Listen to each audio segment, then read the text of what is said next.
श्री गणेशाय नमः। ओम श्री परमात्मने नमः। इस चैनल पर आपका स्वागत है। एकादश अध्याय संक्षिप्त श्री विष्णु पुराण में वर्णित 5वां अंश का 13वां अध्याय, गोपों द्वारा भगवान का प्रभाव वर्णन तथा भगवान का गोपियों के साथ रास क्रीड़ा करना। श्री पराशर जी बोले, इंद्र के चले जाने पर लीला विहारी श्री कृष्ण चंद्र को बिना प्रयास ही गोवर्धन पर्वत धारण करते देख गोपगण उनसे प्रीतिपूर्वक बोले, हे भगवान, हे महाभाग, आपने गिरिराज को धारण कर हमारी और गौओं की इस महान भय से रक्षा की है। हे तात, कहाँ आपकी यह अनुपम बाल लीला, कहाँ निंदित गोप जाति और कहाँ ये दिव्य कर्म, यह सब क्या है? कृपया हमें बतलाइए। आपने यमुना जल में कालिया नाग का दमन किया, धेनुकासुर को मारा और फिर यह गोवर्धन पर्वत धारण किया। आपकी इन अद्भुत कर्मों से हमारे चित्त में बड़ी शंका हो रही है। हे अमित विक्रम, हम भगवान हरि के चरणों की शपथ करके आपसे सच सच कहते हैं कि आपके ऐसे बलवीर को देखकर हम आपको मनुष्य नहीं मान सकते। हे केशव, स्त्री और बालकों के सहित सभी ब्रजवासियों की आप पर अत्यंत प्रीति है। आपका यह कर्म तो देवताओं के लिए भी दुष्कर है। हे कृष्ण, आपकी यह बाल्यावस्था, विचित्र बलवीर और हम जैसे नीच पुरुषों में जन्म लेना, हे अमेय यातु, ये सब बातें विचार करने पर हमें शंका में डाल देती है। आप देवता हो, दानव हो, यक्ष हो अथवा गंधर्व हो, इन बातों का विचार करने से हमें क्या प्रयोजन? हमारे तो आप बंधु ही हैं, अतः आपको नमस्कार है। श्री पराशर जी बोले, गोपगण के ऐसा कहने पर महामती कृष्णचंद्र कुछ देर तक चुप रहे और फिर कुछ प्रणय जन्य कोप पूर्वक इस प्रकार कहने लगे। श्री भगवान ने कहा, हे गोपगण, यदि आप लोगों को मेरे संबंध से किसी प्रकार की लज्जा न हो तो मैं आप लोगों से प्रशंसनीय हूँ, इस बात का विचार करने की भी क्या आवश्यकता है? यदि मुझ में आपकी प्रीति है और यदि मैं आपकी प्रशंसा का पात्र हूँ तो आप लोग मुझ में बांधव बुद्धि ही करें। मैं न देव हूँ, न गंधर्व हूँ, न यक्ष हूँ और न दानव हूँ। मैं तो आपके बांधव रूप से ही उत्पन्न हुआ हूँ। आप लोगों को इस विषय में और कुछ विचार न करना चाहिए। श्री पराशर जी बोले, हे महाभाग, श्री हरि के प्रणय कोप युक्त होकर कहे हुए इन वाक्यों को सुनकर वे समस्त गोपगण चुपचाप वन को चले गए। तब श्री कृष्णचंद्र ने निर्मल आकाश, सरचंद्र की चंद्रिका और दिशाओं को सुरभित करने वाली विकसित कुमोदनी तथा वन खंडी को मुखर मधुकरों से मनोहर देखकर गोपियों के साथ रमण करने की इच्छा की। उस समय बलराम जी के बिना ही श्री मुरली मनोहर, स्त्रियों को प्रिय लगने वाला अत्यंत मधुर, स्फुट एवं मृदुल पद ऊंचे और धीमे स्वर से गाने लगी। उनकी उस सुरमय गीत ध्वनि को सुनकर गोपियां अपने अपने घरों को छोड़कर तत्काल जहाँ श्री मधुसूदन थे वहाँ चली आई। वहाँ आकर कोई गोपी तो उनके स्वर में स्वर मिलाकर धीरे धीरे गाने लगी और कोई मन ही मन उन्हीं का स्मरण करने लगी। कोई हे कृष्ण, हे कृष्ण ऐसा कहती हुई लज्जावश संकुचित हो गई और कोई प्रेमोन्मादनी होकर तुरंत उनके पास जा खड़ी हुई। कोई गोपी बाहर गुरुजनों को देखकर अपने घर में ही रखकर आंख मूंदकर तन्मय भाव से श्री गोविंद का ध्यान करने लगी तथा कोई गोप कुमारी जगत के कारण पर ब्रह्म स्वरूप श्री कृष्णचंद्र का चिंतन करते करते प्राणापान के रुक जाने से मुक्त हो गई, क्योंकि भगवत ध्यान के विमल आह्लाद से उसकी समस्त पुण्य राशि छिन्न हो गई और भगवान की अप्राप्ति के महान दुख से उसके समस्त पाप लीन हो गए थे। गोपियों से घिरे हुए रसारंभ रूप रस के लिए उत्कंठित श्री गोविंद ने उस सरचंद्र सुशोभिता रात्रि को सम्मानित किया। उस समय भगवान कृष्ण के अन्यत्र चले जाने पर कृष्ण चेष्टा के अधीन हुई गोपियां युद्ध बनाकर वृंदावन के अंदर विचरने लगी। कृष्ण में निबद्ध चित्त हुई वे ब्रजांगनाएं परस्पर इस प्रकार वार्तालाप करने लगी। मैं ही कृष्ण हूँ, देखो कैसी सुंदर चाल से चलता हूँ, तनिक मेरी गति तो देखो। दूसरे कहते, कृष्ण तो मैं हूँ, आहा मेरा गाना तो सुनो। कोई अन्य गोपी भुजाएं ठोक कर बोल उठती, अरे दुष्ट कालिए, मैं कृष्ण हूँ, तनिक ठहर तो जा। ऐसा कहकर वह कृष्ण के सारे चरित्रों का लीला पूर्वक अनुकरण करने लगती। कोई और गोपी कहने लगती, अरे गोपगण, मैंने गोवर्धन धारण कर लिया है, तुम वर्षा से मत डरो, निसंग होकर इसके नीचे आकर बैठ जाओ। कोई दूसरी गोपी कृष्ण लीलाओं का अनुकरण करती हुई बोलने लगती, मैंने धेनु का शुर को मार दिया है, अब यहाँ गौए स्वच्छंद होकर विचरे। इस प्रकार समस्त गोपियां श्री कृष्ण चंद्र की नाना प्रकार की चेष्टाओं में व्यग्र होकर साथ साथ अति सुरमय वृंदावन के अंदर विचरने लगी। खिले हुए कमल जैसे नेत्रों वाली एक सुंदरी गोपांगना सर्वांग पुलकित हो पृथ्वी की ओर देखकर कहने लगी, अड़ियाली, ये लीला ललितगामी कृष्णचंद्र की ध्वजा वज्र अंकुश और कमल आदि की रेखाओं से सुशोभित पद चिन्ह तो देखो, और देखो उनके साथ कोई पुण्यवती मदमाती युवती भी आ गई है। उसके ये घने छोटे छोटे और पतले चरण चिन्ह दिखाई दे रहे हैं। यहाँ निश्चय ही दामोदर ने ऊंचे होकर पुष्प चयन किए हैं। इसी कारण यहाँ उन महात्मा के चरणों के केवल अग्रभाग ही अंकित हुए हैं। यहाँ बैठकर उन्होंने निश्चय ही किसी बरभाग्नि का पुष्पों से श्रृंगार किया है। अवश्य ही उसने अपने पूर्व जन्म में सर्वात्मा श्री विष्णु भगवान की उपासना की होगी। और यह देखो, पुष्प बंधन के सम्मान से गर्विता होकर उसके मान करने पर श्री नंदन नंद उसे छोड़कर इस मार्ग से चले गए हैं।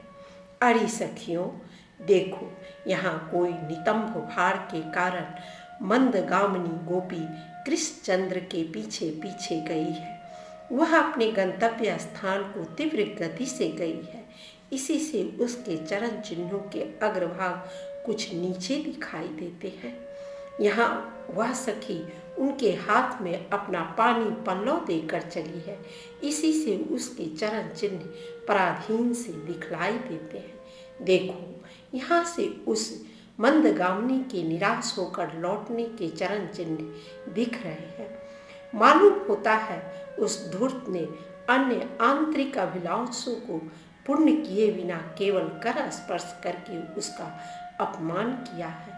यहाँ कृष्ण ने अवश्य उस गोपी से कहा है, मैं शीघ्र ही आता हूँ, पुनः तेरे पास लौट आऊँगा। इसलिए यहाँ उनके चरणों के चिन्ह शीघ्र गति के से दिख रहे हैं। यहाँ से कृष्णचंद्र गहन वन में चले गए हैं। इसी से उनके चरण चिन्ह दिखलाई नहीं देते। अब सब लौट चलो, इस स्थान पर चंद्रमा की किरणें नहीं पहुँच सकती। तदनंतर वे गोपियाँ कृष्ण दर्शन से निराश होकर लौट आई और यमुना तट पर आकर उनके चरित्रों को गाने लगी।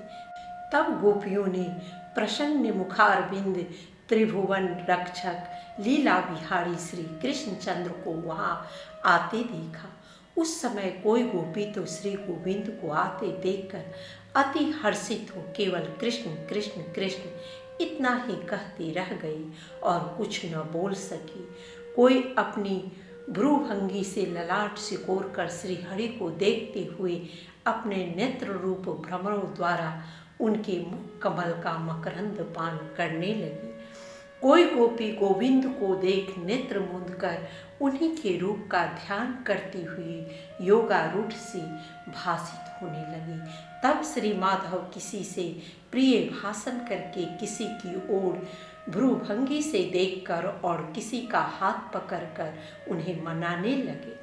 फिर उदार चरित श्री हरि ने उन प्रसन्नचित्त गोपियों के साथ रास मंडल बनाकर आदर पूर्वक रमण किया, किंतु उस समय कोई भी गोपी कृष्णचंद्र की सन्निधि को न छोड़ना चाहती थी। इसलिए एक ही स्थान पर स्थिर रहने के कारण रासोचित मंडल न बन सका।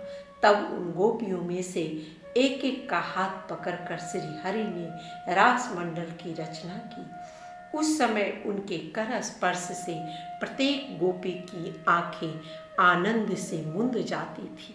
तदनंतर रास क्रीड़ा आरंभ हुई।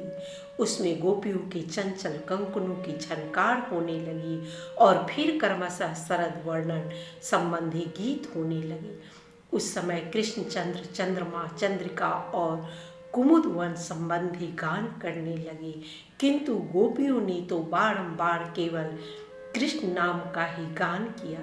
फिर एक गोपी ने नृत्य करते करते थककर चंचल कंकन की झनकार से युक्त अपनी बाहुलता श्री मधुसूदन के गले में डाल दी।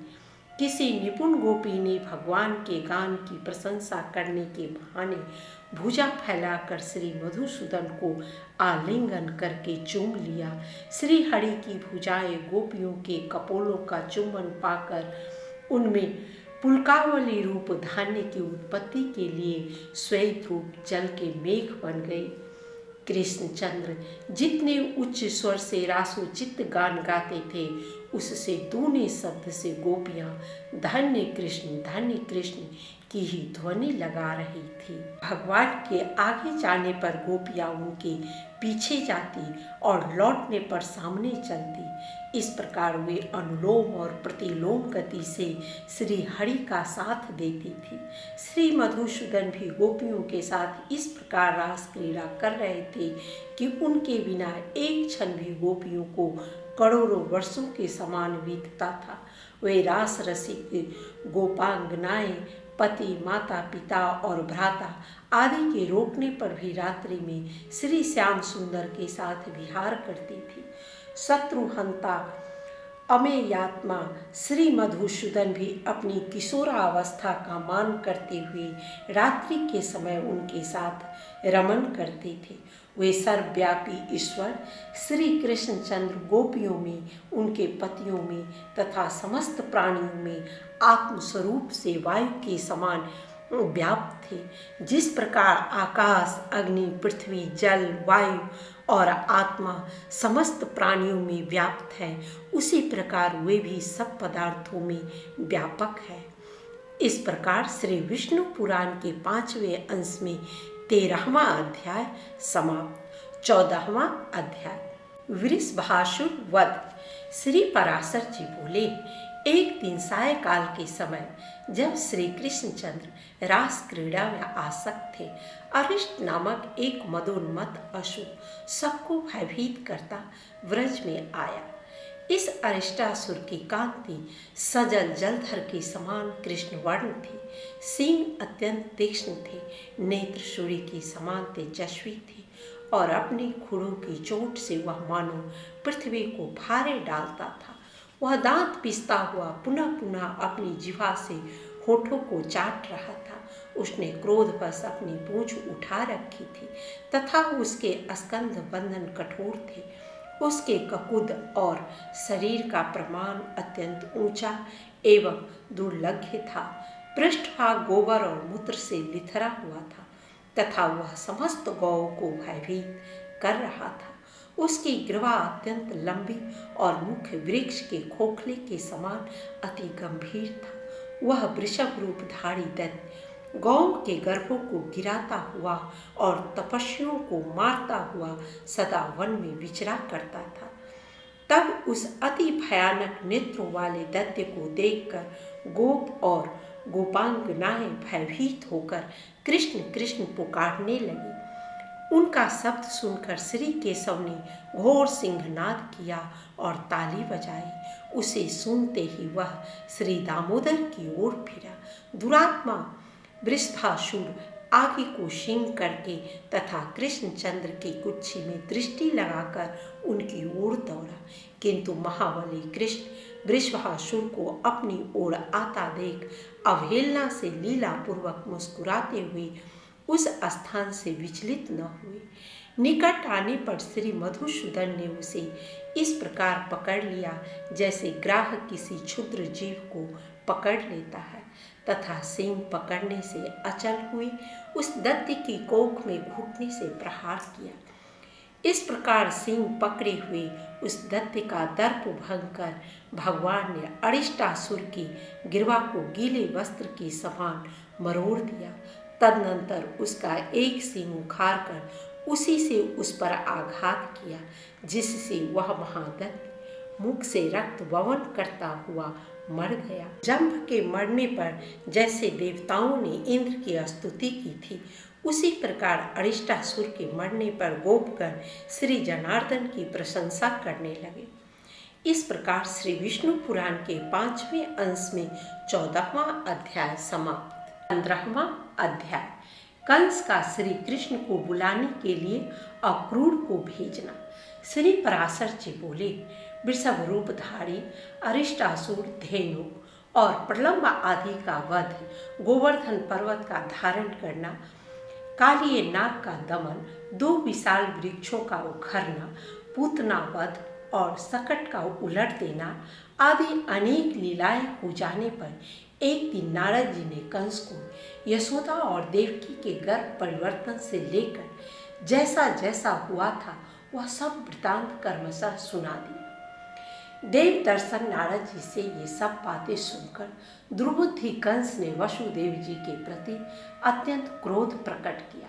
उसने अत्यंत कोप से वसुदेव जी को संपूर्ण यादवों की सभा में डांटा तथा समस्त यादवों की भी निंदा की और यह कार्य विचारने लगा, ये अत्यंत बालक राम और कृष्ण जब तक पूर्ण बल प्राप्त नहीं करते हैं तभी तक मुझे उन्हें मार देना चाहिए, क्योंकि युवा अवस्था प्राप्त होने पर तो ये अजय हो जाएंगे। मेरे यहाँ महावीरशाली चाणूर और महाबली मुष्टिक जैसे मल है।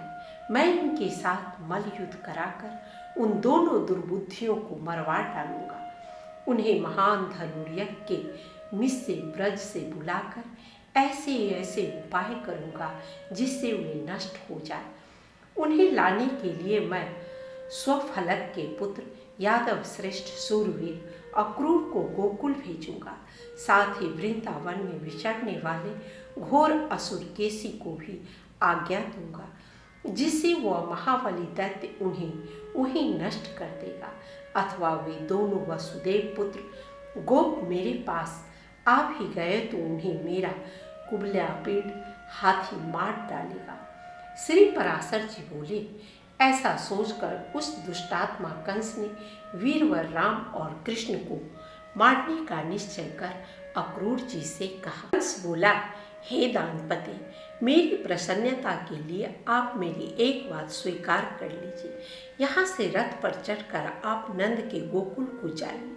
वहाँ वसुदेव के विष्णु अंश से उत्पन्न 2 पुत्र हैं। मेरे नाश के लिए उत्पन्न हुए वे दुष्ट बालक वहाँ पोषित हो रहे हैं। मेरे यहाँ चतुर्दशी को धनुष यज्ञ होने वाला है, अतः आप वहाँ जाकर उन्हें मल युद्ध के लिए ले आइए। मेरे चाणूर और मुष्टिक नामक मल युगम युद्ध में अति कुशल है। उन दोनों के साथ मेरे इन पहलवानों का द्वंद्व युद्ध यहाँ सब लोग देखें। अथवा महावत से प्रेरित हुआ कुबलापीड़ नामक गजराज उन दोनों दुष्ट वसुदेव पुत्र बालकों को नष्ट कर देगा। इस प्रकार उन्हें मारकर मैं दुर्मति वसुदेव नंदगोप और इस अपने मंदमती पिता उग्रसेन को भी मार डालूंगा। तदनंतर मेरे वध की इच्छा वाले इन समस्त दुष्ट गोपों के संपूर्ण गोधन तथा धन को मैं छीन लूंगा। हे दानपते, आपके अतिरिक्त ये सभी यादवगण मुझसे द्वेष करते हैं, अतः मैं कर्मशः इन सभी को नष्ट करने का प्रयत्न करूंगा। फिर मैं आपके साथ मिलकर इस यादवहीन राज्य को निर्विघ्नता पूर्वक भोगूंगा। अतः हे वीर, मेरी प्रसन्नता के लिए आप शीघ्र ही जाइए। आप गोकुल में पहुंचकर गोपगणों से इस प्रकार कहें, जिससे वे माही से घृत और दधी आदि उपहारों के सहित शीघ्र ही यहाँ आ जाए। श्री पराशर जी बोले, हे द्विज, कंस से ऐसी आज्ञा पा महाभागवत अक्रूर जी, कल मैं शीघ्र ही श्री कृष्णचंद्र को देखूंगा। यह सोचकर अति प्रसन्न हुए। माधव प्रिय अक्रूर जी राजा कंस से जो आज्ञा कह एक अति सुंदर रथ पर चढ़े और मथुरापुरी से बाहर निकल आए। इस प्रकार श्री विष्णु पुराण के 5वें अंश में 15वां अध्याय समाप्त। 16वां अध्याय केसी वध। श्री पराशर जी बोले, हे मैत्रेय, इधर कंस के दूत द्वारा भेजा हुआ महाबली केसी भी कृष्णचंद्र के वध की इच्छा से वृंदावन में आया। वह अपने खुरों से पृथ्वी तल को खोदता, गिरवा के बालों से बादलों को छिन्न भिन्न करता तथा वेग से चंद्रमा और सूर्य के मार्ग को भी पार करता गोपों की ओर दौड़ा। उस अश्वरूप दैत्य के हिनहिनाने के शब्द से भयभीत होकर समस्त गोप और गोपियां श्री गोविंद की शरण में आए। तब उनके त्राही त्राही शब्द को सुनकर भगवान कृष्णचंद्र सजल मेघ की गर्जना के समान गंभीर वाणी से बोले, हे गोपालगण, आप लोग केसी से न डरे, आप तो गोप जाति के हैं। फिर इस प्रकार भयभीत होकर आप अपने विरोचित पुरुषार्थ का लोभ क्यों करते हैं? यह अल्पवीर हिनहिनाने से आतंक फैलाने वाला और नाचने वाला दुष्ट अश्व, जिस पर राक्षस गण बलपूर्वक चढ़ा करते हैं, आप लोगों का क्या बिगाड़ सकता है? इस प्रकार गोपों को धैर्य बंधाकर वे केसी से कहने लगे, अरे दुष्ट, इधर आ। पिनाकधारी वीरभद्र ने जिस प्रकार पूसा के दांत उखाड़े थे, उसी प्रकार मैं कृष्ण तेरे मुख से सारे दांत गिरा दूंगा। ऐसा कहकर श्री गोविंद उछलकर केसी के सामने आए और वह अश्वरूपधारी दैत्य भी मुंह खोलकर उनकी ओर दौड़ा। तब जनार्दन ने अपनी बांह फैलाकर उस अश्वरूपधारी दुष्ट दैत्य के मुख में डाल दी। केसी के मुख में खुशी हुई भगवान कृष्ण की बाहों से टकराकर उसके समस्त दांत शुभ्र मेघ खंडों के समान टूटकर बाहर गिर पड़े। हे द्विज, उत्पत्ति के समय से ही उपेक्षा की गई व्याधि जिस प्रकार नाश करने के लिए बढ़ने लगती है, उसी प्रकार केसी के देह में प्रविष्ट हुई कृष्णचंद्र की भुजा बढ़ने लगी। अंत में ओठों के फट जाने से वह फेन सहित रुधिर वहन करने लगा और उसकी आंखें स्नायु बंधन के ढीले हो जाने से फूट गई। तब वह मलमूत्र छोड़ता हुआ पृथ्वी पर पैर पटकने लगा। उसका शरीर पसीने से भरकर ठंडा पड़ गया और वह निश्चेष्ट हो गया। इस प्रकार श्री कृष्णचंद्र की भुजा से जिसके मुख का विशाल रंध्र फैलाया गया है, वह महान असुर मरकर वज्रपात से गिरे हुए वृक्ष के समान 2 खंड होकर पृथ्वी पर गिर पड़ा। केसी के शरीर के वे दोनों खंड 2 पांव, आधी पीठ, आधी मूछ तथा एक एक कान, आँख और नासिका रंध्र के सहित सुशोभित हुए। इस प्रकार केसी को मारकर प्रसन्नचित ग्वाल बालों से घिरे हुए श्री कृष्णचंद्र बिना श्रम के स्वस्थ चित्त से हंसते हुए वहीं खड़े रहे। केसी के मारे जाने से विस्मित हुए गोप और गोपियों ने अनुरागवश अत्यंत मनोहर लगने वाले कमल नयन श्री श्याम सुंदर की स्तुति की। हे विप्र, उसे मारा देख मेघ पटल में छिपे हुए श्री नारद जी हर्षित चित्त से कहने लगे, हे जगन्नाथ, हे अच्युत, आप धन्य हैं, धन्य हैं।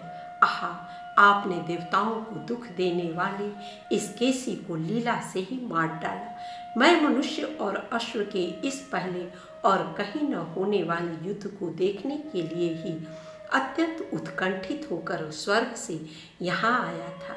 हे मधुसूदन, आपने अपने इस अवतार में जो जो कर्म किए हैं उनसे मेरा चित्त अत्यंत विस्मित और संतुष्ट हो रहा है।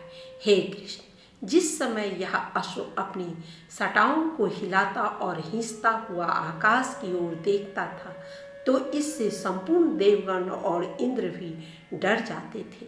हे जनार्दन, आपने इस दुष्टात्मा केसी को मारा है, इसलिए आप लोक में केशव नाम से विख्यात होंगे। हे केशनीसुदन, आपका कल्याण हो। अब मैं जाता हूँ। परसों कंस के साथ आपका युद्ध होने के समय मैं फिर आऊँगा। हे पृथ्वीधर, अनुगामियों सहित उग्रसेन के पुत्र कंस के मारे जाने पर आप पृथ्वी का भार उतार देंगे। हे जनार्दन, उस समय मैं अनेक राजाओं के साथ आप आयुष्मान पुरुष के किए हुए अनेक प्रकार के युद्ध देखूंगा। हे गोविंद, अब मैं जानना चाहता हूँ, आपने देवताओं का बहुत बड़ा कार्य किया है। आप सभी कुछ जानते हैं। आपका मंगल हो। मैं जाता हूँ। तदनंतर नारद जी के चले जाने पर गोपगण से सम्मानित गोपियों के नेत्रों के एकमात्र दृश्य श्री कृष्ण चंद्र ने ग्वाल बालों के साथ गोकुल में प्रवेश किया। इस प्रकार श्री विष्णु पुराण के 5वें अंश में 16वां अध्याय समाप्त। 17वां अध्याय अक्रूर जी की गोकुल यात्रा। श्री पराशर जी बोले, अक्रूर जी भी तुरंत ही मथुरापुरी से निकलकर श्री कृष्ण दर्शन की लालसा से एक शीघ्रगामी रथ द्वारा नंद जी के गोकुल को चले। अक्रूर जी सोचने लगे, आज मुझ जैसा बरभागी और कोई नहीं है, क्योंकि अपने अंश से अवतीर्ण चक्रधारी श्री विष्णु भगवान का मुख दर्शन करूंगा। प्रभु का जो संकल्पमय मुखारविंद स्मरण मात्र से पुरुषों के पापों को दूर कर देता है, आज मैं विष्णु भगवान के उसी कमल नयन मुख को देखूंगा जिससे संपूर्ण वेद और वेदांगों की उत्पत्ति हुई है। आज मैं संपूर्ण तेजस्वियों के परम आश्रय उसी भगवत मुखारविंद का दर्शन करूंगा। समस्त पुरुषों के द्वारा यज्ञों में जिन अखिल विश्व के आधारभूत पुरुषोत्तम का यज्ञ पुरुष रूप से यजन किया जाता है, आज मैं उन्हीं जगतपति का दर्शन करूंगा जिनका 100 यज्ञों से यजन करके इंद्र ने देवराज पदवी प्राप्त की है। आज मैं उन्हीं अनादि और अनंत केशव का दर्शन करूंगा जिनके स्वरूप को ब्रह्मा, इंद्र, रुद्र, अश्विनी कुमार, वसुगण, आदित्य और मरुदगण आदि कोई भी नहीं जानते। आज वे ही हरि मेरे नेत्रों के विषय होंगे, जो सर्वात्मा, सर्वज्ञ, सर्वस्वरूप और सब भूतों में अवस्थित है तथा जो अचिंत्य, अव्यय और सर्वव्यापक है। अहो, आज स्वयं वे ही मेरे साथ बातें करेंगे जिन अजन्मानी मत्स्य, कुर्म, वड़ा, हैग्रीव और नृसिंह आदि रूप धारण कर जगत की रक्षा की है। आज वे ही मुझसे वार्तालाप करेंगे। इस समय उन अव्यात्मा जगत प्रभु ने अपने मन में सोचा हुआ कार्य करने के लिए अपनी ही इच्छा से मनुष्य देह धारण किया है, जो अनंत अपने मस्तक पर रखी हुई पृथ्वी को धारण करते हैं, संसार के हित के लिए अवतीर्ण हुए हैं। वे ही आज मुझसे अक्रूर कहकर बोलेंगे, जिनकी इस पिता, पुत्र, सुहृद, भ्राता, माता और बंधु रूपनी माया को पार करने में संसार सर्वथा असमर्थ है। उन मायापति को बारंबार नमस्कार है, जिनमें हृदय को लगा देने से पुरुष इस योग माया रूप विस्तृत विद्या को पार कर जाता है। उन विद्या स्वरूप श्री हरि को नमस्कार है, जिन्हें याज्ञिक लोग यज्ञ पुरुष, सात्वत गण, वासुदेव और वेदांत वेता विष्णु कहते हैं। उन्हें बारंबार नमस्कार है, जिससे यह सद्रूप जगत उस जगदाधार विधाता में ही स्थित है। उस सत्य बल से ही वे प्रभु मुझ पर प्रसन्न हो, जिनके स्मरण मात्र से पुरुष सर्वथा कल्याण पात्र हो जाता है। मैं सर्वदा उन अजन्मा हरि की शरण में प्राप्त होता हूँ। श्री पराशर जी बोले, हे मैत्रेय, भक्ति विनम्र चित्त अक्रूर जी इस प्रकार से विष्णु भगवान का चिंतन करते कुछ सूर्य रहते ही गोकुल में पहुंच गए। वहां पहुंचने पर पहले उन्होंने खिले हुए नील कमल की सी कांति वाले श्री कृष्ण चंद्र को गौ के दोहन स्थान में बछड़ों के बीच विराजमान देखा, जिनके नेत्र खिले हुए कमल के समान थे। वक्ष स्थल में श्री वत्स चिन्ह सुशोभित था, भुजाएं लंबी लंबी थी, वक्ष स्थल विशाल और ऊंचा था तथा नासिका उन्नत थी, जो सौविलास हास्ययुक्त मनोहर मुखारविंद से सुशोभित थे तथा उन्नत और रक्त नख युक्त चरणों से पृथ्वी पर विराजमान थे, जो 2 पीताम्बर धारण किए थे, वन्य पुष्पों से विभूषित थे तथा जिनका श्वेत कमल के आभूषणों से युक्त श्याम शरीर सचंद्र नीलाचल के समान सुशोभित था। हे द्विज, श्री ब्रज चंद्र के पीछे उन्होंने हंस कुंद और चंद्रमा के समान गौर वर्ण नीलांबरधारी यदुनंदन श्री बलभद्र जी को देखा। विशाल भुजदंड, उन्नत स्कंद और विकसित मुखारविंद श्री बलभद्र जी मेघमाला से घिरे हुए दूसरे कैलाश पर्वत के समान जान पड़ते थे। हे मुनि, उन दोनों बालकों को देखकर महामती अक्रूर जी का मुख कमल प्रफुल्लित हो गया तथा उनके सर्वांग में पुलकावली छा गई और वे मन ही मन कहने लगे, इन 2 रूपों में जो यह भगवान वासुदेव का अंश स्थित है वही परम धाम है और वही परम पद है। इन जगदाधिधाता के दर्शन पाकर आज मेरे नेत्र युगल तो सफल हो गए, किंतु आज अब भगवत कृपा से इनका अंग संग पाकर मेरा शरीर भी कृत हो सकेगा।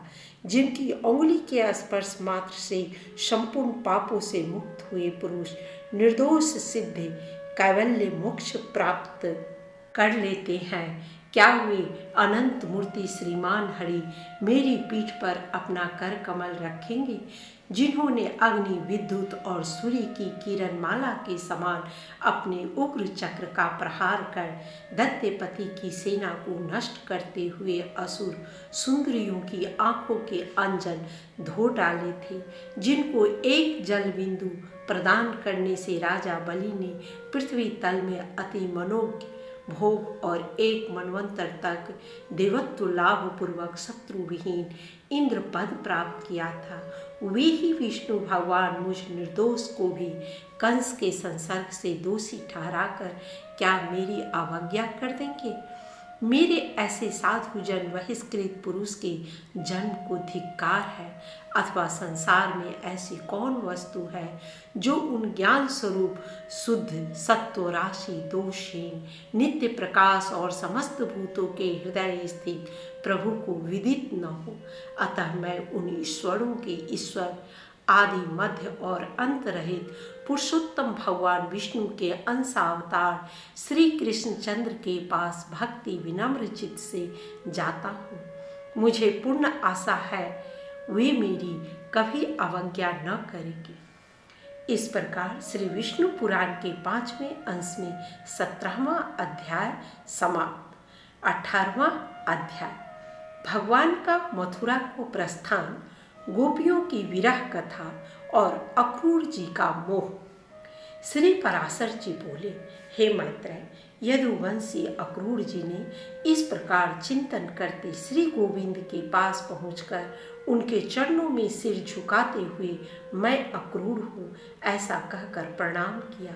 भगवान ने भी अपने ध्वजा वज्र पदांकित कर कमलों से उन्हें स्पर्श कर और प्रीतिपूर्वक अपनी ओर खींचकर गाढ़ आलिंगन किया। तदनंतर अक्रूर जी के यथायोग प्रणामादि कर चुकने पर श्री बलराम जी और कृष्णचंद्र अति आनंदित हो उन्हें साथ लेकर अपने घर आए।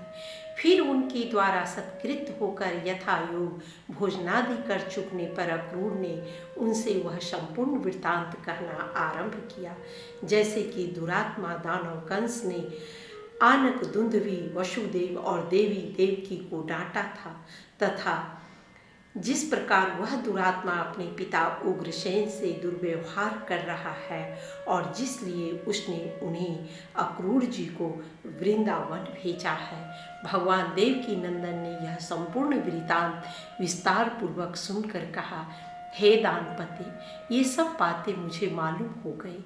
हे महाभाग, इस विषय में मुझे जो उपयुक्त जान पड़ेगा वही करूँगा। अब तुम कंस को मेरे द्वारा मरा हुआ ही समझो, इसमें किसी और तरह का विचार न करो। भैया बलराम और मैं दोनों ही कल तुम्हारे साथ मथुरा चलेंगे।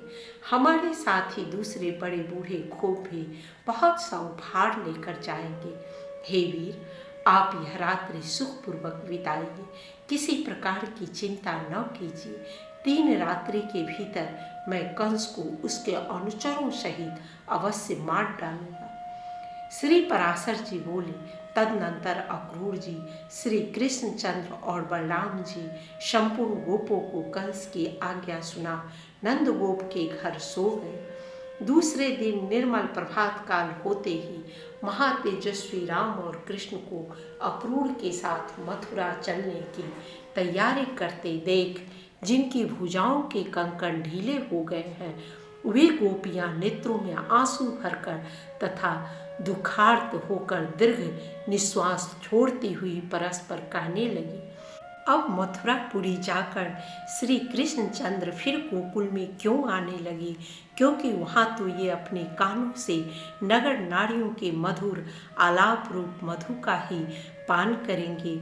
नगर की वनिताओं के विलास युक्त वचनों के रसपान में आसक्त होकर फिर इनका चित्त गंवारी गोपियों की ओर क्यों जाने लगा।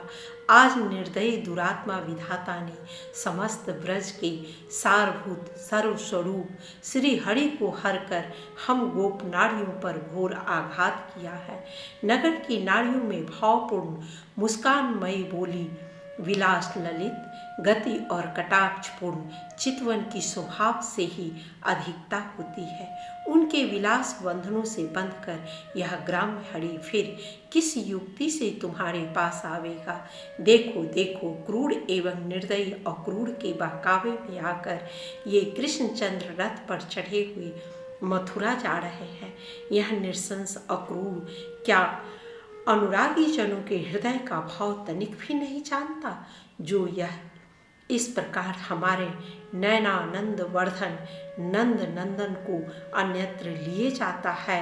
देखो, यह अत्यंत निष्ठुर गोविंद राम के साथ रथ पर चढ़कर जा रहे हैं। अरे, इन्हें रोकने में शीघ्रता करो। इस पर गुरुजनों के सामने ऐसा करने में असमर्थता प्रकट करने वाली किसी गोपी को लक्ष्य करके उसने फिर कहा, अरे तू क्या कह रही है कि अपने गुरुजनों के सामने हम ऐसा नहीं कर सकते। भला अब विराग्नि से भस्मीभूत हुई हम लोगों का गुरुजन क्या करेंगे।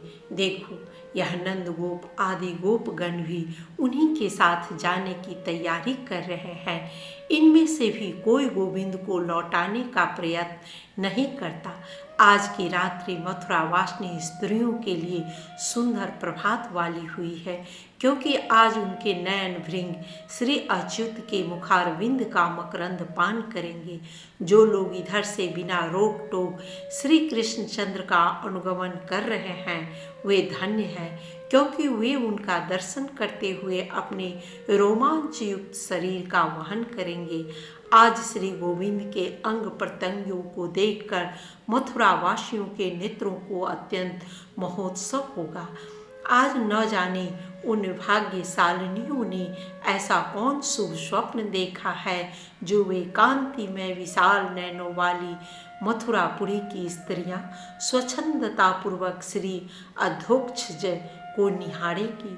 अहो, निष्ठुर विधाता ने गोपियों को महानिधि दिखलाकर आज उनके नेत्र निकाल लिए। देखो, हमारे प्रति श्री हरि के अनुराग में स्थिरता आ जाने से हमारे हाथों के कंकन भी तुरंत ही ढीले पड़ गए हैं।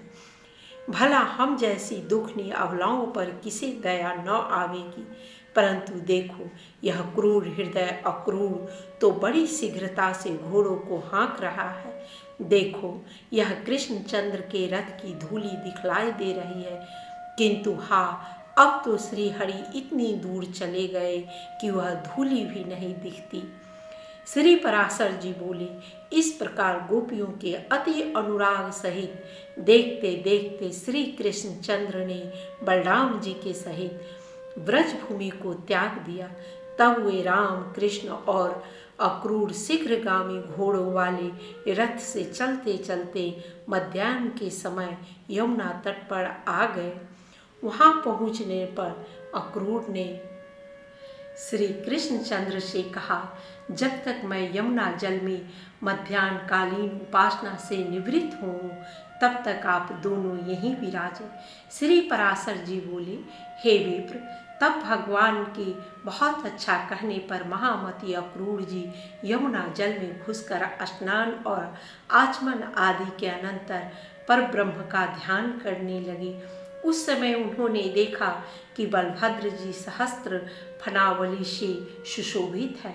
उनका शरीर कुंदमालाओं के समान है तथा नेत्र प्रफुल्ल कमल दल के समान विशाल है। वे वासुकी और रंभ आदि महासर्पों से घिरकर उनसे प्रशंसित हो रहे हैं तथा अत्यंत सुगंधित वनमालाओं से विभूषित है। वे 2 श्याम वस्त्र धारण किए, सुंदर कर्णभूषण पहने तथा मनोहर कुंडली मारे जल के भीतर विराजमान है।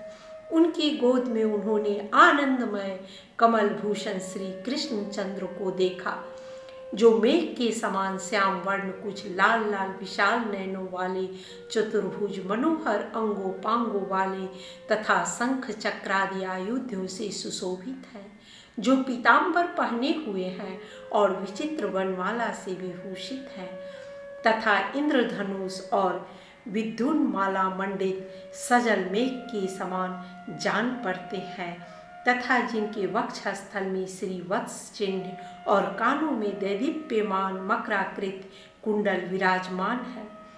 सनकादि मुनिजन और निष्पाप सिद्ध तथा योगी जन उस जल में ही स्थित होकर नासिकाग्र दृष्टि से उनका ही चिंतन कर रहे हैं। इस प्रकार वहाँ राम और कृष्ण को पहचान कर अक्रूर जी बड़े ही विस्मित हुए और सोचने लगे कि ये यहाँ इतनी शीघ्रता से रथ से कैसे आ गए। जब उन्होंने कुछ कहना चाहा तो भगवान ने उनकी वाणी रोक दी। तब वे जल से निकलकर रथ के पास आए और देखा कि वहाँ भी राम और कृष्ण दोनों ही मनुष्य शरीर से पूर्वत रथ पर बैठे हुए हैं। तदनंतर उन्होंने जल में घुसकर उन्हें फिर गंधर्व, सिद्ध, मुनि और नागादिकों से स्तुतित किए जाते देखा। तब तो दानपति अक्रूर जी वास्तविक रहस्य जानकर उन सर्व विज्ञान में अच्युत भगवान की स्तुति करने लगे। अक्रूर जी बोले, जो सन्मात्र स्वरूप औचित्य महीन, सर्वव्यापक तथा अनेक और एक रूप है, उन परमात्मा को नमस्कार है, नमस्कार है। हे अचिंतनीय प्रभु, आप सर्वरूप एवं हवि स्वरूप परमेश्वर को नमस्कार है। आप बुद्धि से अतीत और प्रकृति से परे हैं। आपको बारंबार नमस्कार है। आप भूत स्वरूप, इंद्रिय स्वरूप और प्रधान स्वरूप हैं तथा आप ही जीवात्मा और परमात्मा हैं। इस प्रकार आप अकेले ही 5 प्रकार से स्थित है। हे सर्व, हे सर्वात्मन, हे क्षराक्षरमय ईश्वर, आप प्रसन्न होइए। एक आप ही ब्रह्मा, विष्णु और शिव आदि कल्पनाओं से वर्णन किए जाते हैं। हे परमेश्वर, आपके स्वरूप, प्रयोजन और नाम आदि सभी और निर्वंचनीय हैं। मैं आपको नमस्कार करता हूँ। हे नाथ, जहाँ नाम और जाति आदि कल्पनाओं का सर्वथा अभाव है, आप वही नित्य अविकारी और अजन्मा परब्रह्म है। क्योंकि कल्पना के बिना किसी भी पदार्थ का ज्ञान नहीं होता, इसलिए आपका कृष्ण, अच्युत, अनंत और विष्णु आदि नामों से स्तवन किया जाता है। वास्तव में तो आपका किसी भी नाम से निर्देश नहीं किया जा सकता। ए अज, जिन देवता आदि कल्पनामय पदार्थों से अनंत विश्व की उत्पत्ति हुई है, वे समस्त पदार्थ आप ही हैं तथा आप ही विकारहीन आत्म वस्तु है तथा आप विश्व रूप हैं। हे प्रभु, इन संपूर्ण पदार्थों में आपसे भिन्न और कुछ भी नहीं है। आप ही ब्रह्मा, महादेव, आर्यमा, विधाता, इंद्र, वायु, अग्नि, धाता, वरुण, कुबेर और यम है।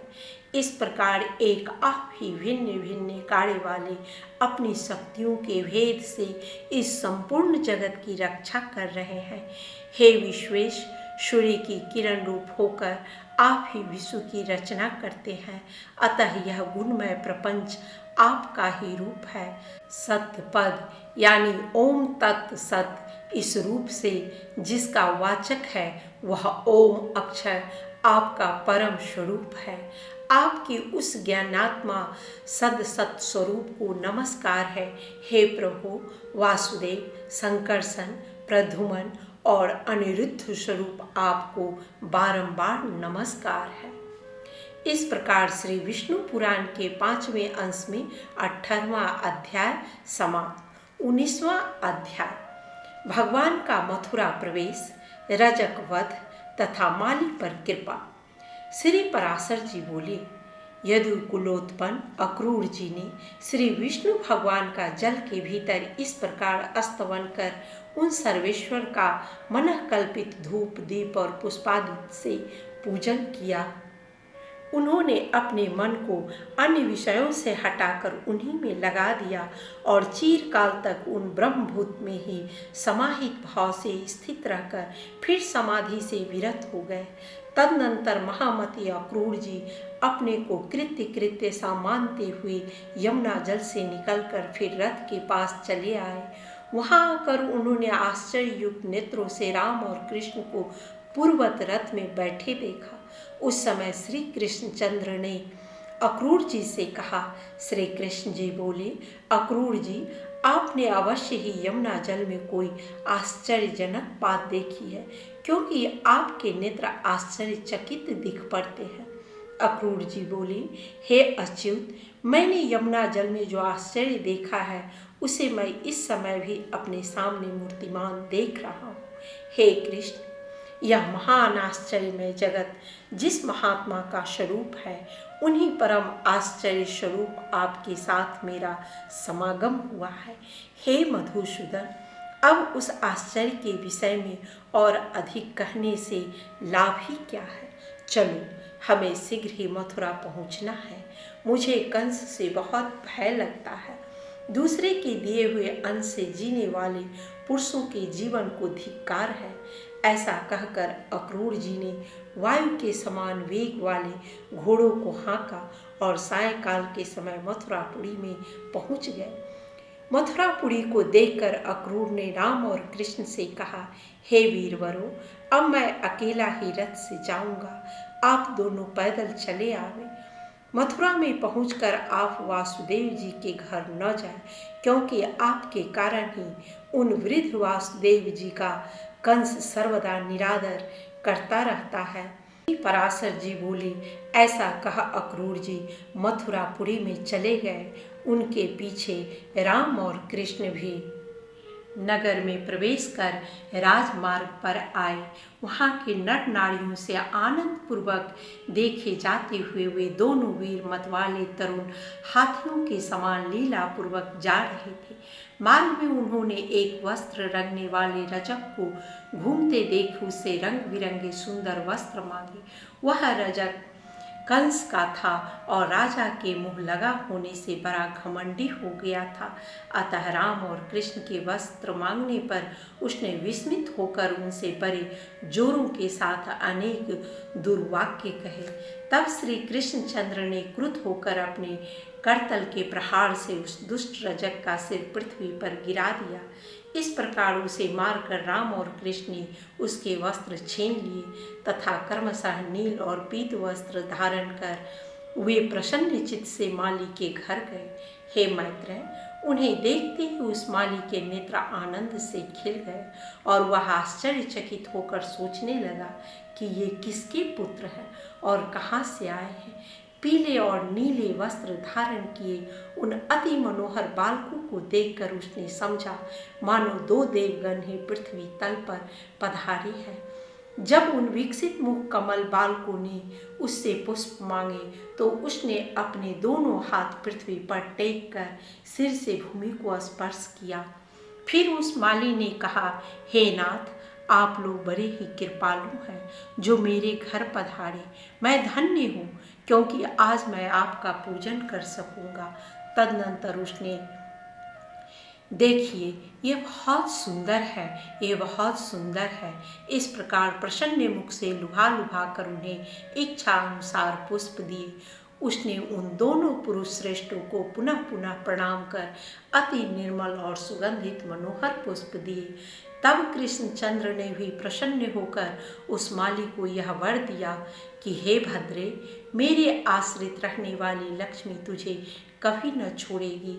हे सौम, तेरे बल और धन का ह्रास कभी न होगा और जब तक दीन की सत्ता रहेगी तब तक तेरी संतान का उच्छेद न होगा। तू भी याव जीवन नाना प्रकार के भोग भोगता हुआ अंत में मेरी कृपा से मेरा स्मरण करने के कारण दिव्य लोक को प्राप्त होगा।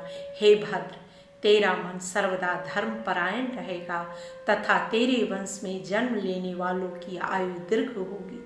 हे महाभाग, जब तक सूर्य रहेगा तब तक तेरे वंश में उत्पन्न हुआ कोई भी व्यक्ति उपसर्ग यानी आकस्मिक रोग आदि दोषों को प्राप्त न होगा। श्री पराशर जी बोली, हे मुनि श्रेष्ठ, ऐसा कहकर श्री कृष्णचंद्र बलभद्र जी के सहित मालाकार से पूजित हो उसके घर से चल दिए। इस प्रकार श्री विष्णु पुराण के 5वें अंश में 19वां अध्याय समाप्त। 20वां अध्याय कुब्जा पर कृपा, धनुर्भंग, कुवलायपीड़ और चाणूरादि मल्लों का नाश तथा कंसवध।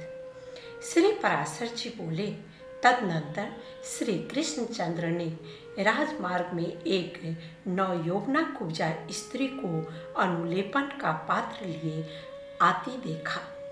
तब श्री कृष्ण ने उसे विलासपूर्वक कहा, आई कमल लोचने, तू सच सच बता, यह अनुलेपन किसके लिए ले जा रही है? भगवान कृष्ण के काम पुरुष की भांति। इस प्रकार पूछने पर अनुरागनी कुब्जा ने उनके दर्शन से हठात आकृष्ट चित्त हो अति ललित भाव से इस प्रकार कहा, हे कांत, क्या आप मुझे नहीं जानते? मैं अनेक वक्रा नाम से विख्यात हूँ। राजा कंस ने मुझे अनुलेपन कार्य में नियुक्त किया है।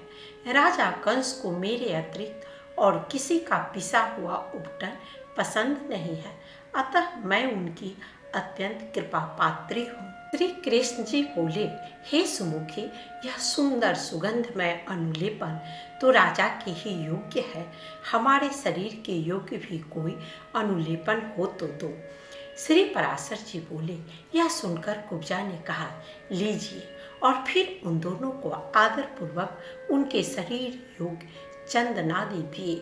उस समय वे दोनों पुरुष श्रेष्ठ कपोल आदि अंगों में पत्र रचना विधि से यथावत अनुलिप्त होकर इंद्रधनुष युक्त श्याम और श्वेत मेघ के समान सुशोभित हुए। तत्पश्चात उल्लापन विधि के जानने वाले भगवान कृष्णचंद्र ने उसकी ठोड़ी में अपनी आगे की 2 उंगलियां लगा उसे उचकाकर हिलाया तथा उसके पैर अपने पैरों से दबा लिए। इस प्रकार श्री केशव ने उसे ऋजुकाय कर दी। तब सीधी हो जाने पर वह संपूर्ण स्त्रियों में सुंदरी हो गई। तब वह श्री गोविंद का पल्ला पकड़कर अंतर्गर्भित प्रेम भार से अलसाई हुई विलास ललित वाणी में बोली, आप मेरे घर चलिए। उसके ऐसा कहने पर श्री कृष्णचंद्र ने उस कुब्जा से, जो पहले अनेक अंगों से टेढ़ी थी परंतु अब सुंदरी हो गई थी, बलराम जी के मुख की ओर देखकर हंसते हुए कहा, हाँ, तुम्हारे घर भी आऊँगा। ऐसा कहकर श्री हरि ने उसे मुस्कुराते हुए विदा किया और बलभद्र जी के मुख की ओर देखते हुए जोर जोर से हंसने लगे। तदनंतर पत्र रचनादि विधि से अनुलिप्त तथा चित्र विचित्र मालाओं से सुशोभित राम और कृष्ण क्रमशः नीलांबर और पीतांबर धारण किए हुए यज्ञशाला तक आए। वहां पहुंचकर उन्होंने यज्ञ रक्षकों से उस यज्ञ के उद्देश्य स्वरूप धनुष के विषय में पूछा और उनके बतलाने पर श्री कृष्णचंद्र ने उसे सहसा उठाकर प्रत्यंचा चढ़ा दी। उस पर बलपूर्वक प्रत्यंचा चढ़ाते समय वह धनुष टूट गया। उस समय उसने ऐसा घोर शब्द किया कि उससे संपूर्ण मथुरापुरी गूंज उठी। तब धनुष टूट जाने पर उसके रक्षकों ने उन पर आक्रमण किया। उस रक्षक सेना का संहार कर वे दोनों बालक धनुषशाला से बाहर आए। तदनंतर अक्रूर के आने का समाचार पाकर तथा उस महान धनुष को भग्न हुआ सुनकर कंस ने चाणूर और मुष्टिक से कहा। कंस बोला, यहाँ दोनों गोपाल बालक आ गए हैं, वे मेरा प्राण हरण करने वाले हैं, अतः तुम दोनों मल युद्ध से उन्हें मेरे सामने मार डालो। यदि तुम लोग मल युद्ध में उन दोनों का विनाश करके मुझे संतुष्ट कर दोगे तो मैं तुम्हारी समस्त इच्छाएं पूर्ण कर दूंगा। मेरे इस कथन को तुम मिथ्या न समझना। तुम न्याय से अथवा अन्याय से मेरे इन महाबलवान अपकारियों को अवश्य मार डालो। उनके मारे जाने पर यह सारा राज्य तुम दोनों का सामान्य होगा।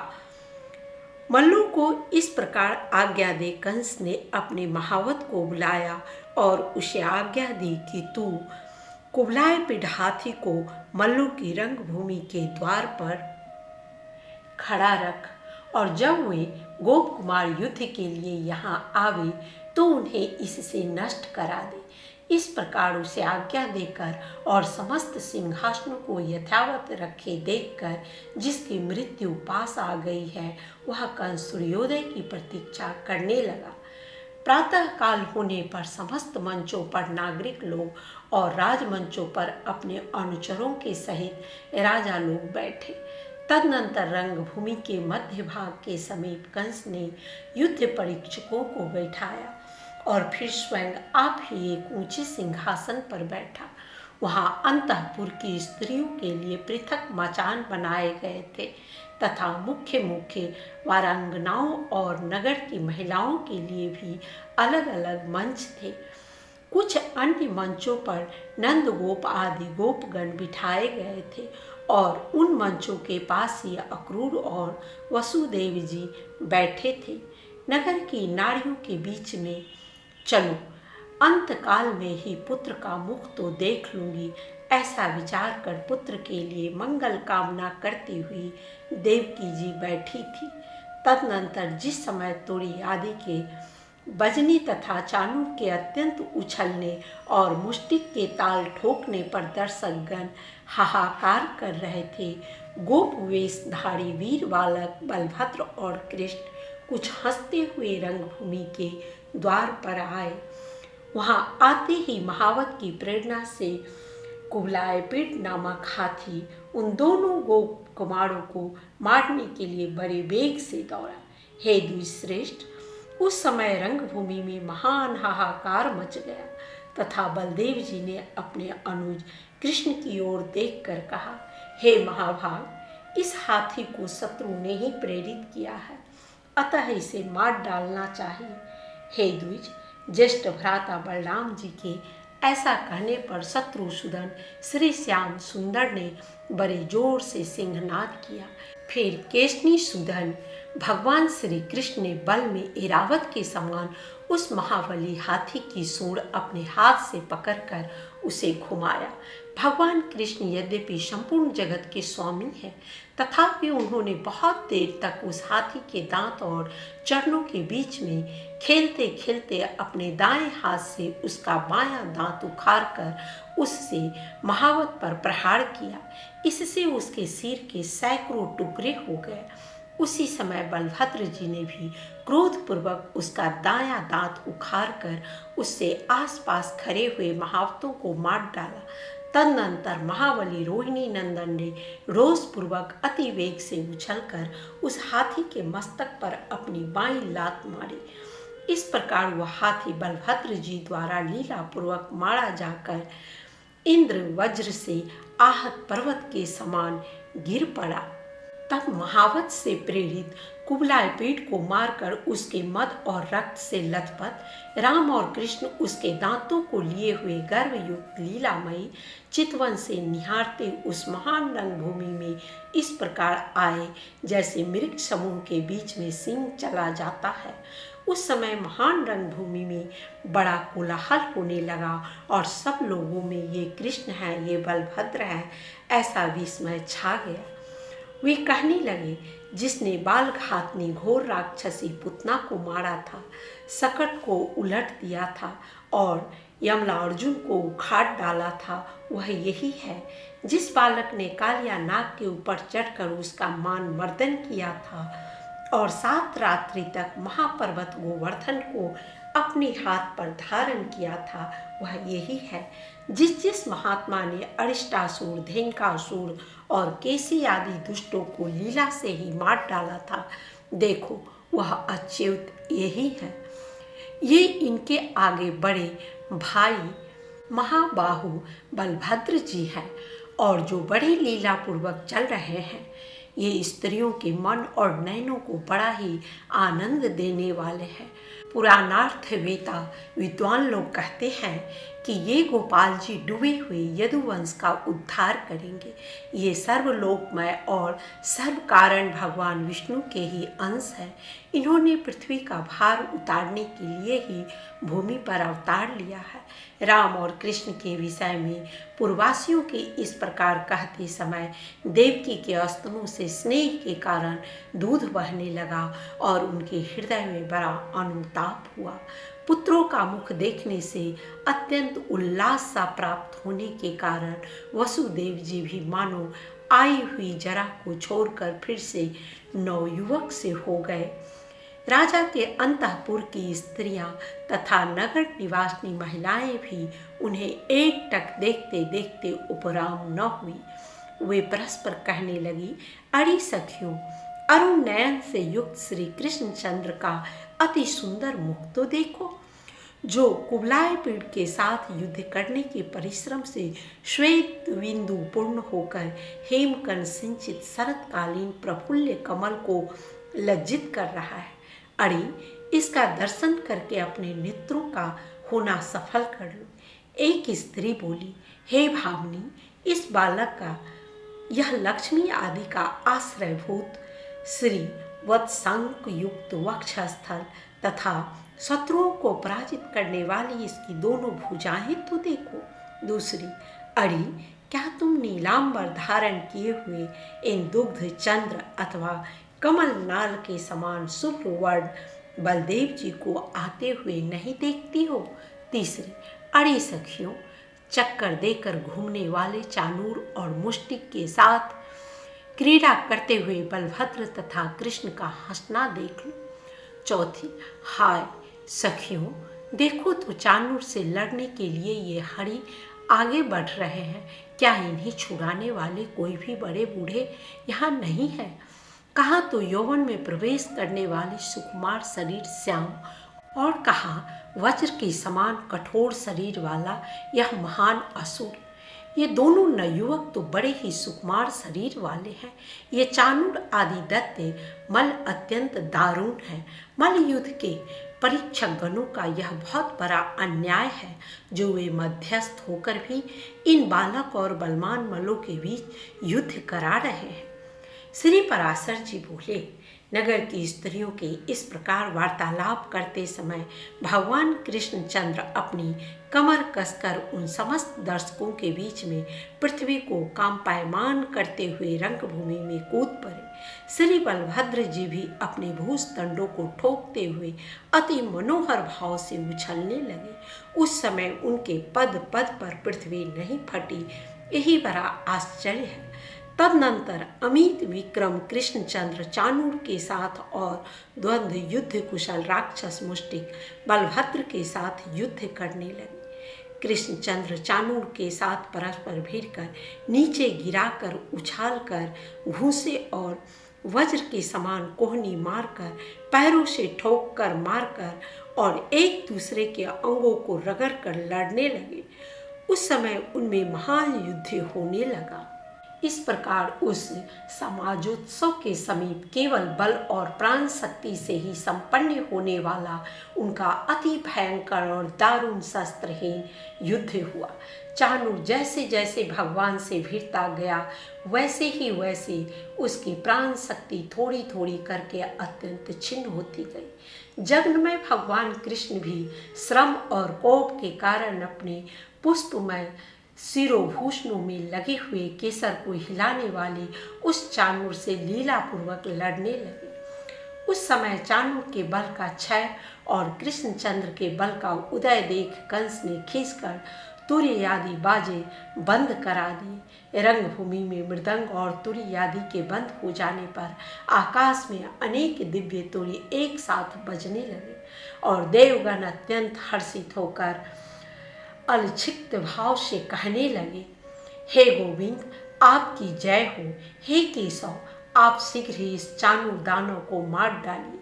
भगवान मधुसूदन बहुत देर तक चाणूर के साथ खेल करते रहे, फिर उसका वध करने के लिए उद्धत होकर उसे उठाकर घुमाया। शत्रु विजयी श्री कृष्णचंद्र ने उस दैत्यमल को सैकड़ों बार घुमाकर आकाश में ही निर्जीव हो जाने पर पृथ्वी पर पटक दिया। भगवान के द्वारा पृथ्वी पर गिराए जाते ही चाणूर के शरीर के सैकड़ों टुकड़े हो गए और उस समय उसने रक्तस्राव से पृथ्वी को अत्यंत कीचड़मय कर दिया। इधर जिस प्रकार भगवान कृष्ण चाणूर से लड़ रहे थे उसी प्रकार महाबली बलभद्र जी भी उस समय दैत्यमल मुष्टिक से भिड़े हुए थे। बलराम जी ने उसके मस्तक पर घुस्सों से और वक्ष स्थल में जानु से प्रहार किया और उस गतायु दैत्य को पृथ्वी पर पटक कर रौंद डाला। तदनंतर श्री कृष्णचंद्र ने महाबली मल्लराज तोसल को बाएं हाथ से घूंसा मारकर पृथ्वी पर गिरा दिया। मलश्रेष्ठ चाणूर और मुष्टिक के मारे जाने पर मलराज तोसल के नष्ट हो जाने पर समस्त मलगण भाग गए। तब कृष्ण और संकर्षण अपने समव्यसक गोपों को बलपूर्वक खींचकर आलिंगन करते हुए हर्ष से रंगभूमि में उछलने लगे। तदनंतर कंस ने क्रोध से नेत्र लाल करके वहां एकत्रित हुए पुरुषों से कहा, अरे इस समाज से इन ग्वाल वालों को बलपूर्वक निकाल दो, पापी नंद को लोहे की श्रृंखला में बांधकर पकड़ लो तथा वृद्ध पुरुषों के अयोग्य दंड देकर वसुदेव को भी मार डालो। मेरे सामने कृष्ण के साथ ये जितने गोपालक उछल रहे हैं इन सब को भी मार डालो तथा इनकी गौएं आदि जो कुछ अन्य धन हो वह सब छीन लो। जिस समय कंस इस प्रकार आज्ञा दे रहा था उसी समय श्री मधुसूदन हंसते हंसते उछलकर मंच पर चढ़ गए और शीघ्रता से उसे पकड़ लिया। भगवान कृष्ण ने उसके केशों को खींचकर उसे पृथ्वी पर पटक दिया और उसके ऊपर आप भी कूद पड़े। इस समय उसका मुकुट सिर से खिसक कर अलग जा पड़ा। संपूर्ण जगत के आधार भगवान कृष्ण के ऊपर गिरते ही उग्र सेनात्मज राजा कंस ने अपने प्राण छोड़ दिए। तब महाबली कृष्णचंद्र ने मृतक कंस के केस पकड़कर उसके देह को रंगभूमि में घसीटा। कंस का देह बहुत भारी था, इसलिए उसे घसीटने से जल के महान वेग से हुई दरार के समान पृथ्वी पर परिघा बन गई। श्री कृष्णचंद्र द्वारा कंस के पकड़ लिए जाने पर उसके भाई सुमाली ने क्रोधपूर्वक आक्रमण किया। उसे बलराम जी ने लीला से ही मार डाला। इस प्रकार मथुरापति कंस को कृष्णचंद्र द्वारा अवज्ञापूर्वक मरा हुआ देखकर रंगभूमि में उपस्थित संपूर्ण जनता हाहाकार करने लगी। उसी समय महाबाहु कृष्णचंद्र बलदेव जी सहित वसुदेव और देवकी के चरण पकड़ लिए तब वसुदेव और देवकी को पूर्व जन्म में कहे हुए भगवत वाक्यों का स्मरण हुआया और उन्होंने श्री जनार्दन को पृथ्वी पर से उठा लिया तथा उनके सामने प्रणत भाव से खड़े हो गए। श्री वसुदेव जी बोले, हे प्रभु, अब आप हम पर प्रसन्न होइए। हे केशव, आपने आर्त देवगणों को जो वर दिया था वह हम दोनों पर अनुग्रह करके पूर्ण कर दिया। भगवान, आपने जो मेरी आराधना से दुष्ट जनों के नाश के लिए मेरे घर में जन्म लिया उससे हमारे कुल को पवित्र कर दिया है। आप सर्वभूतमय हैं और समस्त भूतों के भीतर स्थित है। हे समस्तात्मन, भूत और भविष्यत आप ही से प्रवृत्त होते हैं। हे अचिंत्य, हे सर्वदेवमय, हे अच्युत, समस्त यज्ञों से आप ही का यजन किया जाता है तथा हे परमेश्वर, आप ही यज्ञ करने वालों के यष्टा और यज्ञ स्वरूप हैं। हे जनार्दन, आप तो संपूर्ण जगत के उत्पत्ति साधन हैं। आपके प्रति पुत्र वात्सल्य के कारण जो मेरा और देवकी का चित्त भ्रांति युक्त हो रहा है वह बड़ी ही हंसने की बात है। आप आदि और अंत से रहित हैं तथा समस्त प्राणियों के उत्पत्ति करता है।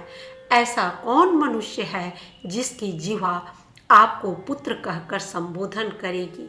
हे जगन्नाथ, जिन आपसे यह संपूर्ण जगत उत्पन्न हुआ है वही आप बिना माया शक्ति के और किस प्रकार हमसे उत्पन्न हो सकते हैं।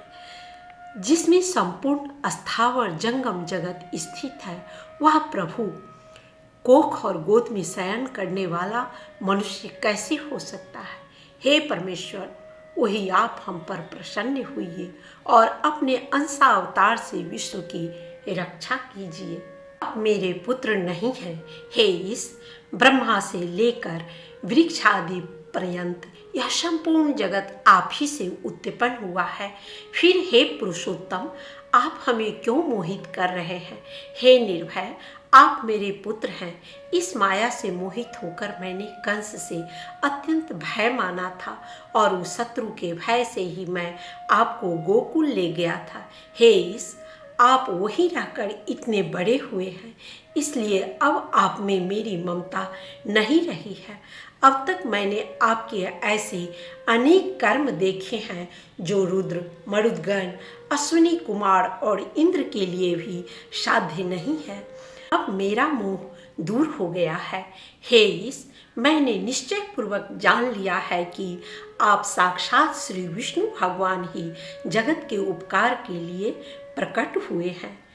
इस प्रकार श्री विष्णु पुराण के 5वें अंश में 20वां अध्याय समाप्त। 21वां अध्याय उग्रसेन का राज्याभिषेक तथा भगवान का विद्याध्ययन।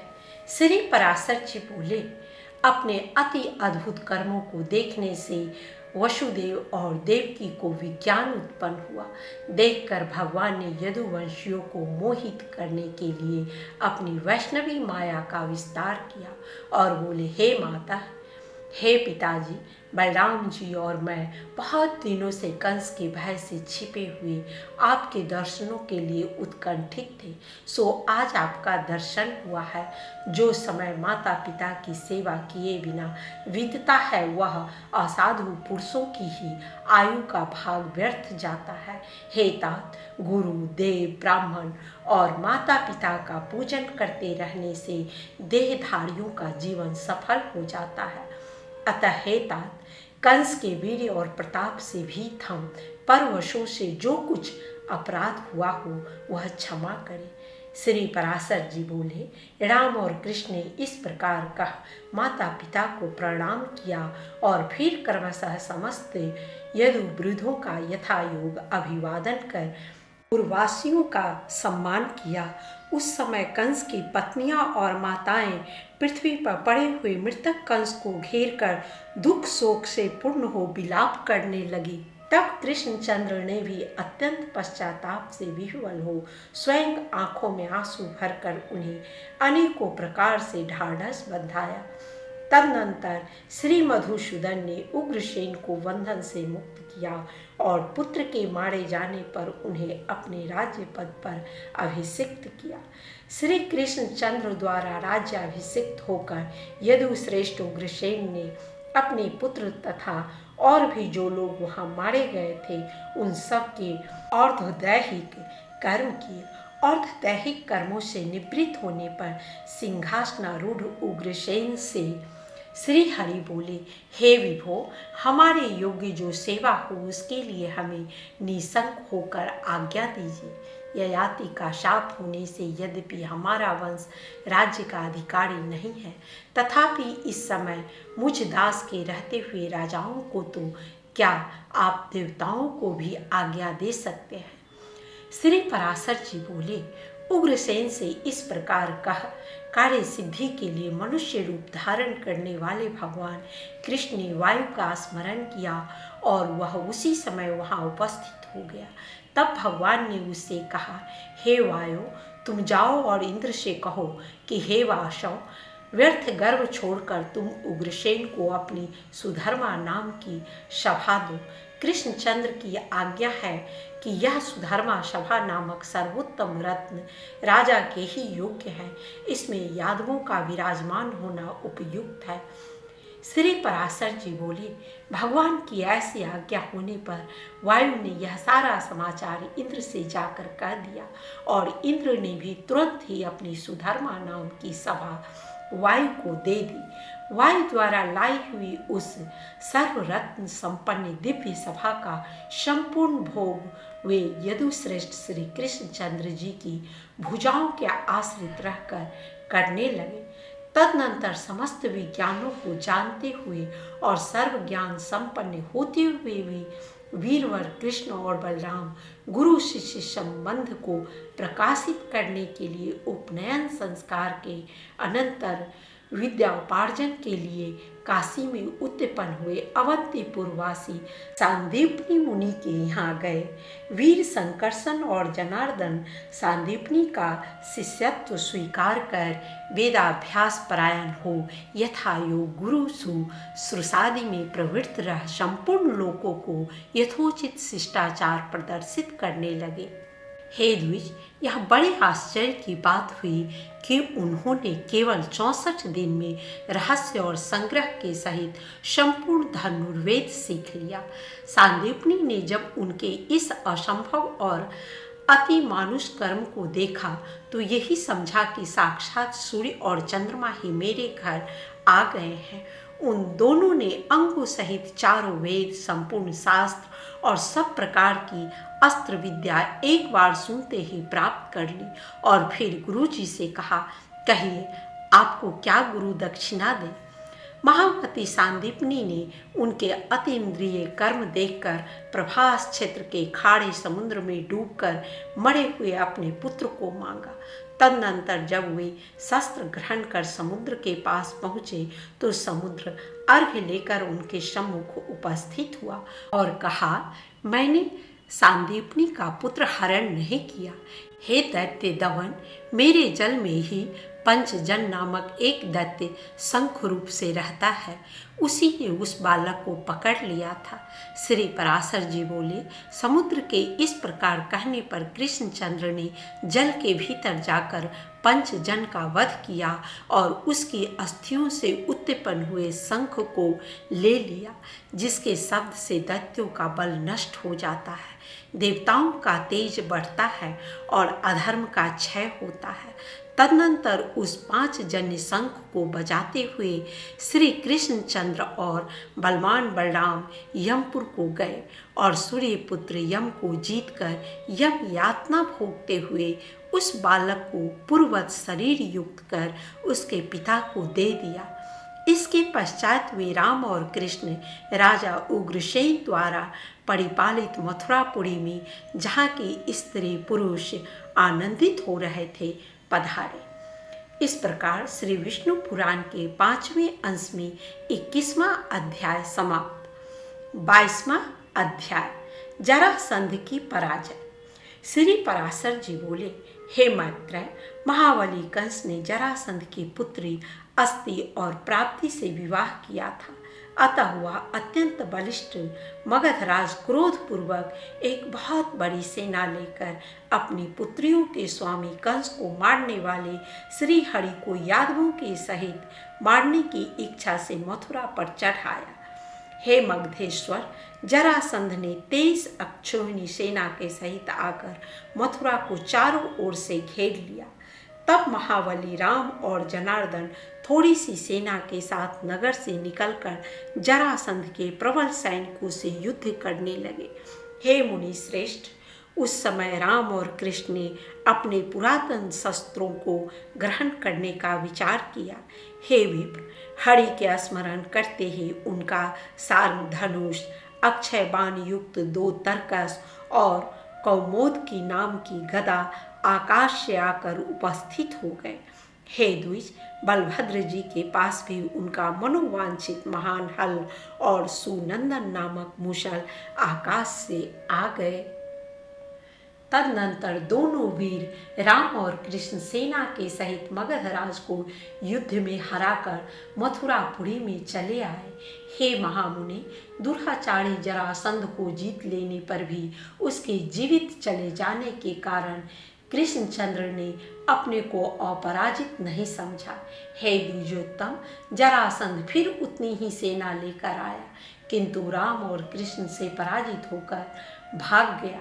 इस प्रकार अत्यंत दुर्धर्ष मगधराज जरासंध ने राम और कृष्ण आदि यादवों से 18 बार युद्ध किया। इन सभी युद्धों में अधिक सैन्यशाली जरासंध थोड़ी सी सेना वाले यदुवंशियों से हारकर भाग गया। यादवों की थोड़ी सी सेना भी जो उसकी अनेक बड़ी सेनाओं से पराजित न हुई। यह सब भगवान विष्णु के अंशावतार श्री कृष्णचंद्र की सन्निधि का ही महात्म था। उन मानव धर्मशील जगतपति की यह लीला ही है जो कि ये अपने शत्रुओं पर नाना प्रकार के अस्त्र शस्त्र छोड़ रहे हैं, जो केवल संकल्प मात्र से ही संसार की उत्पत्ति और संहार कर देते हैं। उन्हें अपने शत्रु पक्ष का नाश करने के लिए भला उद्योग फैलाने की कितनी आवश्यकता है। तथापि वे बलवानों से संधि और बलहीनों से युद्ध करके मानव धर्मों का अनुवर्तन कर रहे थे। वे कहीं साम, कहीं दान और कहीं भेद नीति का व्यवहार करते थे तथा कहीं दंड देते और कहीं से स्वयं भाग भी जाते थे। इस प्रकार मानव देहधारियों की चेष्टाओं का अनुवर्तन करते हुए श्री जगतपति की अपनी इच्छा अनुसार लीलाएं होती रहती थी। इस प्रकार श्री विष्णु पुराण के 5वें अंश में 22वां अध्याय समाप्त। 23वां अध्याय द्वारका दुर्ग की रचना, काल यवन का भस्म होना तथा मुचुकुंद कृत भगवत स्तुति। श्री पराशर जी बोले, हे द्विज, एक बार महर्षि गार्ग्य से उनके साले ने यादवों की गोष्ठी में नपुंसक कह दिया। उस समय समस्त यदुवंशी हंस पड़े। तब गार्ग्य ने अत्यंत कुपित हो दक्षिण समुद्र के तट पर जा यादव सेना को भयभीत करने वाले पुत्र की प्राप्ति के लिए तपस्या की। उन्होंने श्री महादेव जी की उपासना करते हुए केवल लोह चूर्ण भक्षण किया। तब भगवान शंकर ने 12वें वर्ष में प्रसन्न होकर उन्हें अभीष्ट वर दिया। एक पुत्रहीन यवनराज ने महर्षि गार्ग्य की अत्यंत सेवा कर उन्हें संतुष्ट किया। उसकी स्त्री के संग से ही इनके एक भौरे के समान कृष्ण वर्ण बालक हुआ। वह यवनराज उस काल यवन नामक बालक को, जिसका वक्षस्थल वज्र के समान कठोर था, अपने राज्य पद पर अभिषिक्त कर श्वेत वन को चला गया। तदनंतर वीर मदोन्मत्त काल यवन ने नारद जी से पूछा कि पृथ्वी पर बलवान राजा कौन कौन से हैं। इस पर नारद जी ने उसे यादवों को ही सबसे अधिक बलशाली बतलाया।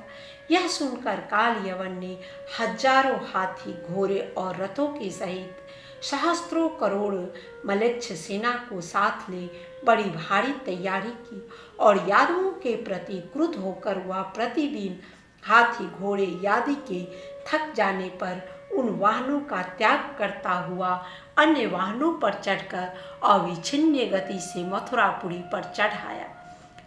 एक ओर जरासंध का आक्रमण और दूसरी ओर काल यवन की चढ़ाई देखकर श्री कृष्णचंद्र ने सोचा, यवनों के साथ युद्ध करने से छिन्न हुई यादव सेना अवश्य ही मगध नरेश से पराजित हो जाएगी, और यदि प्रथम मगध नरेश से लड़ते हैं तो उससे छिन्न हुई यादव सेना को बलवान काल यवन नष्ट कर देगा।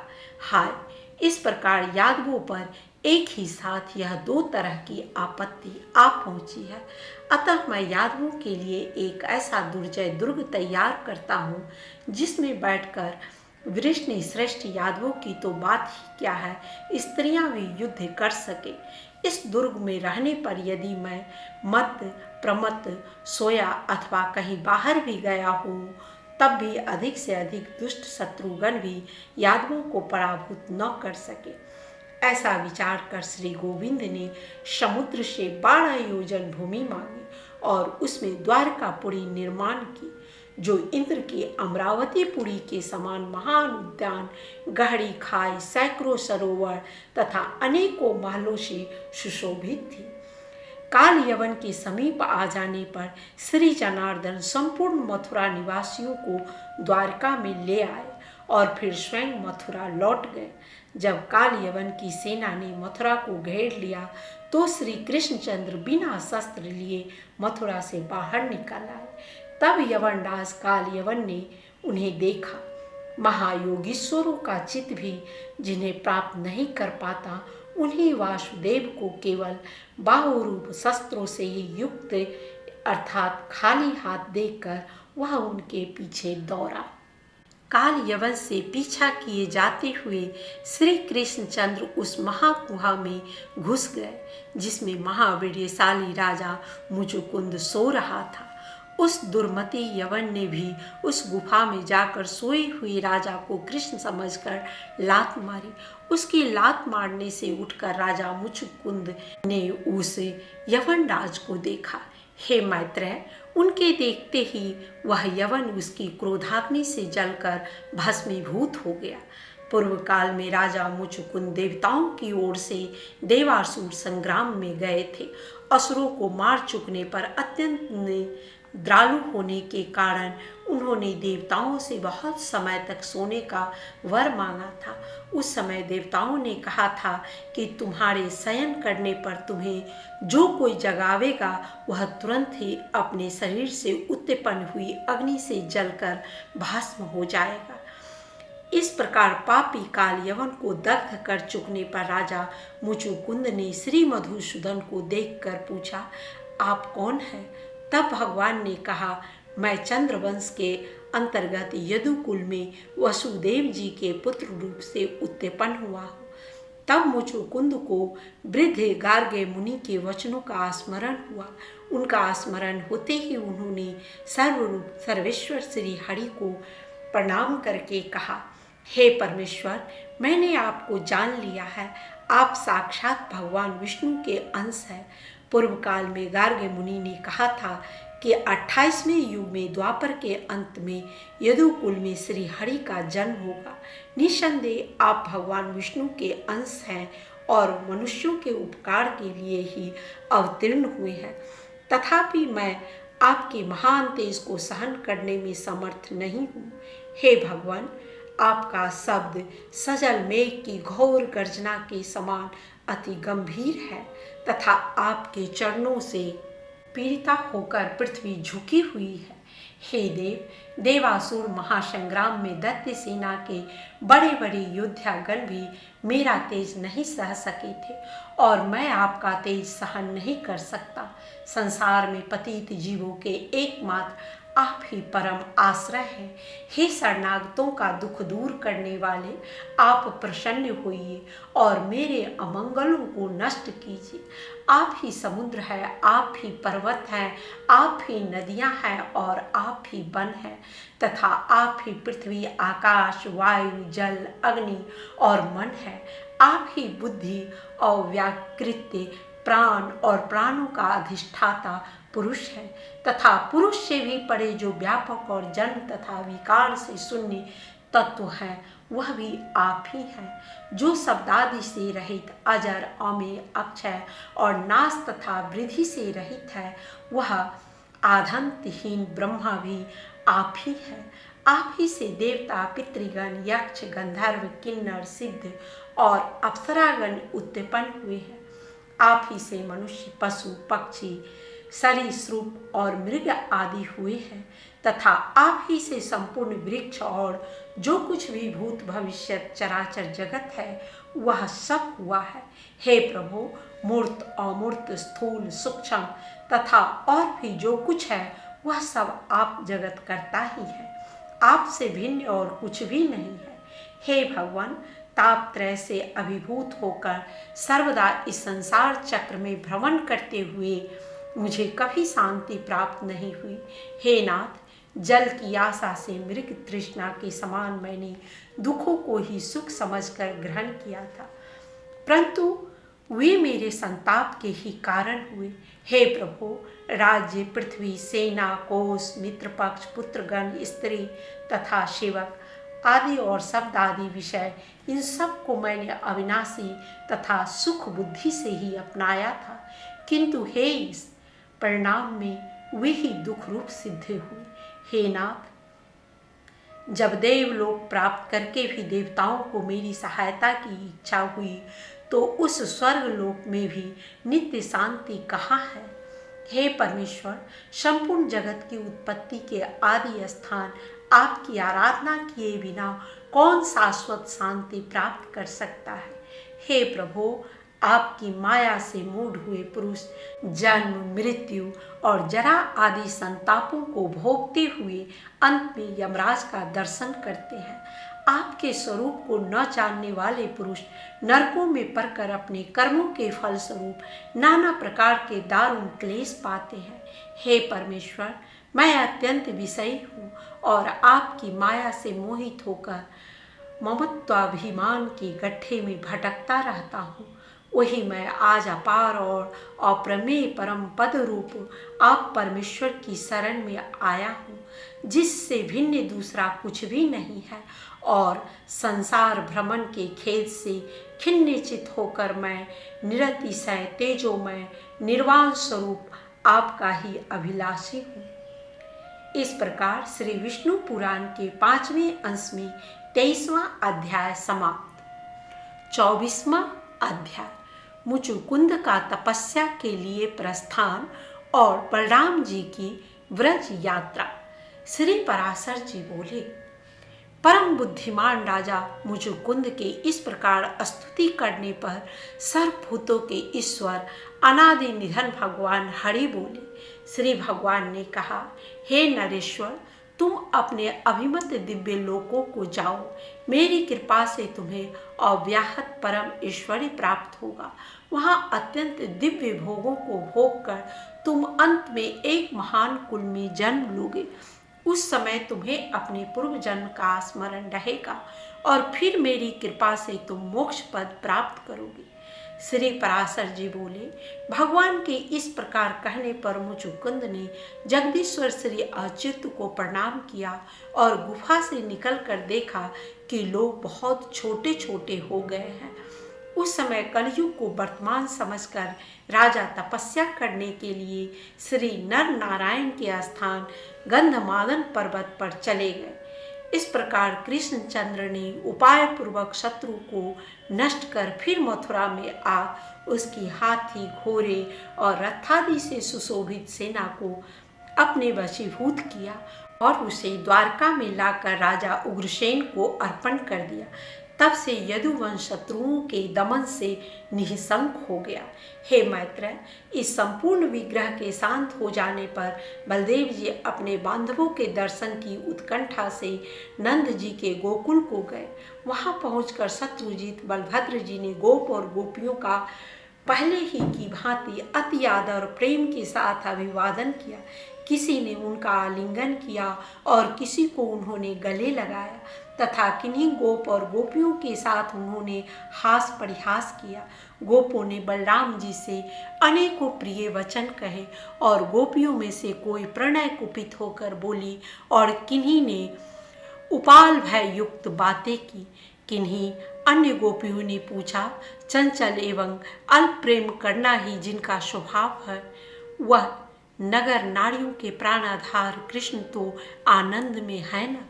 वे क्षणिक स्नेह वाले नंदन नंद हमारी चेष्टाओं का उपहास करते हुए क्या नगर की महिलाओं के सौभाग्य का मान नहीं बढ़ाया करते? क्या कृष्णचंद्र कभी हमारे गीतानुयायी मनोहर स्वर का स्मरण करते हैं? क्या वे एक बार अपनी माता को भी देखने के लिए यहाँ आवेंगे? अथवा अब उनकी बात करने से हमें क्या प्रयोजन है? कोई और बात करो। जब उनकी हमारे बिना निभ गई तो हम भी उनके बिना निभा ही लेंगे। क्या माता, क्या पिता, क्या बंधु, क्या पति और क्या कुटुंब के लोग, हमने उनके लिए सभी को छोड़ दिया, किंतु वे तो अकृतज्ञों की ध्वजा ही निकले। तथापि बलराम जी, सच सच बतलाइए, क्या कृष्ण कभी यहाँ आने के विषय में भी कोई बातचीत करते हैं? हमें ऐसा प्रतीत होता है कि दामोदर कृष्ण का चित्त नागरी नारियों में फंस गया है। हम में अब उनकी प्रीति नहीं है, अतः अब हमें तो उनका दर्शन दुर्लभ ही जान पड़ता है। श्री पराशर जी बोले, तदनंतर श्री हरि ने जिनका चित्त हट लिया है, वे गोपियाँ बलराम जी को कृष्ण और दामोदर कहकर संबोधन करने लगी और फिर उच्च स्वर से हंसने लगी। तब बलभद्र जी ने कृष्णचंद्र का अति मनोहर और शांतिमय प्रेम गर्भित और गर्भहीन संदेश सुनाकर गोपियों को सांत्वना दी तथा गोपों के साथ हास्य करते हुए उन्होंने पहले की भांति बहुत सी मनोहर बातें की और उनके साथ व्रज भूमि में नाना प्रकार की लीलाएं करते रहे। इस प्रकार श्री विष्णु पुराण के 5वें अंश में 24वां अध्याय समाप्त। 25वां अध्याय बलभद्र जी का व्रज विहार और यमुनाकर्षण।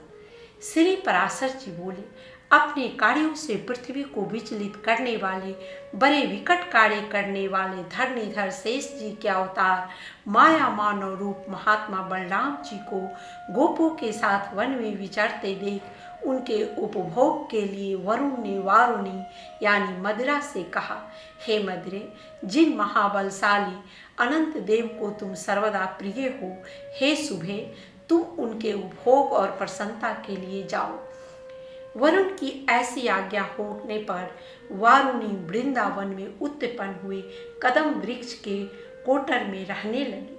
तब मनोहर मुख वाले बलदेव जी को वन में विचरते हुए मदिरा की अति उत्तम गंध सूंघने से उसे पीने की इच्छा हुई।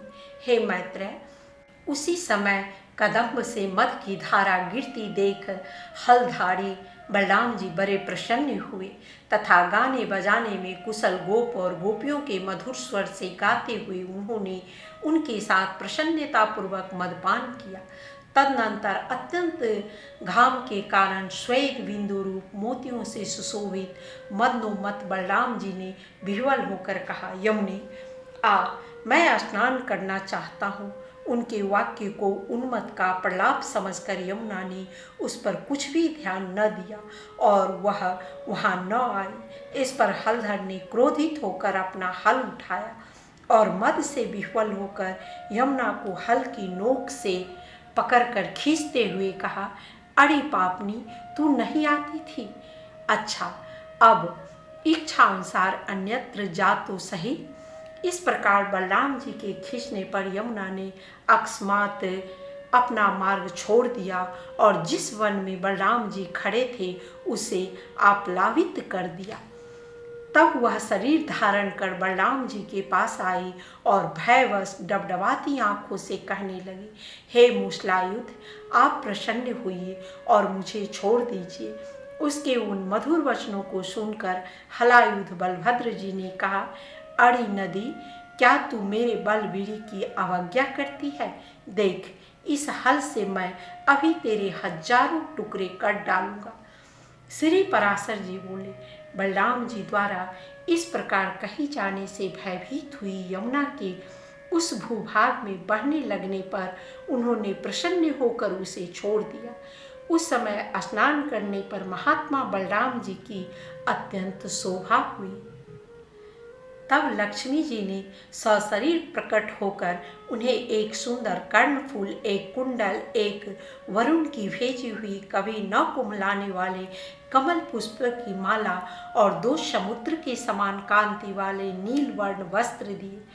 उन कर्णफूल, सुंदर कुंडल, नीलांबर और पुष्पमाला को धारण कर श्री बलराम जी अतिशय कांति युक्त हो सुशोभित होने लगे।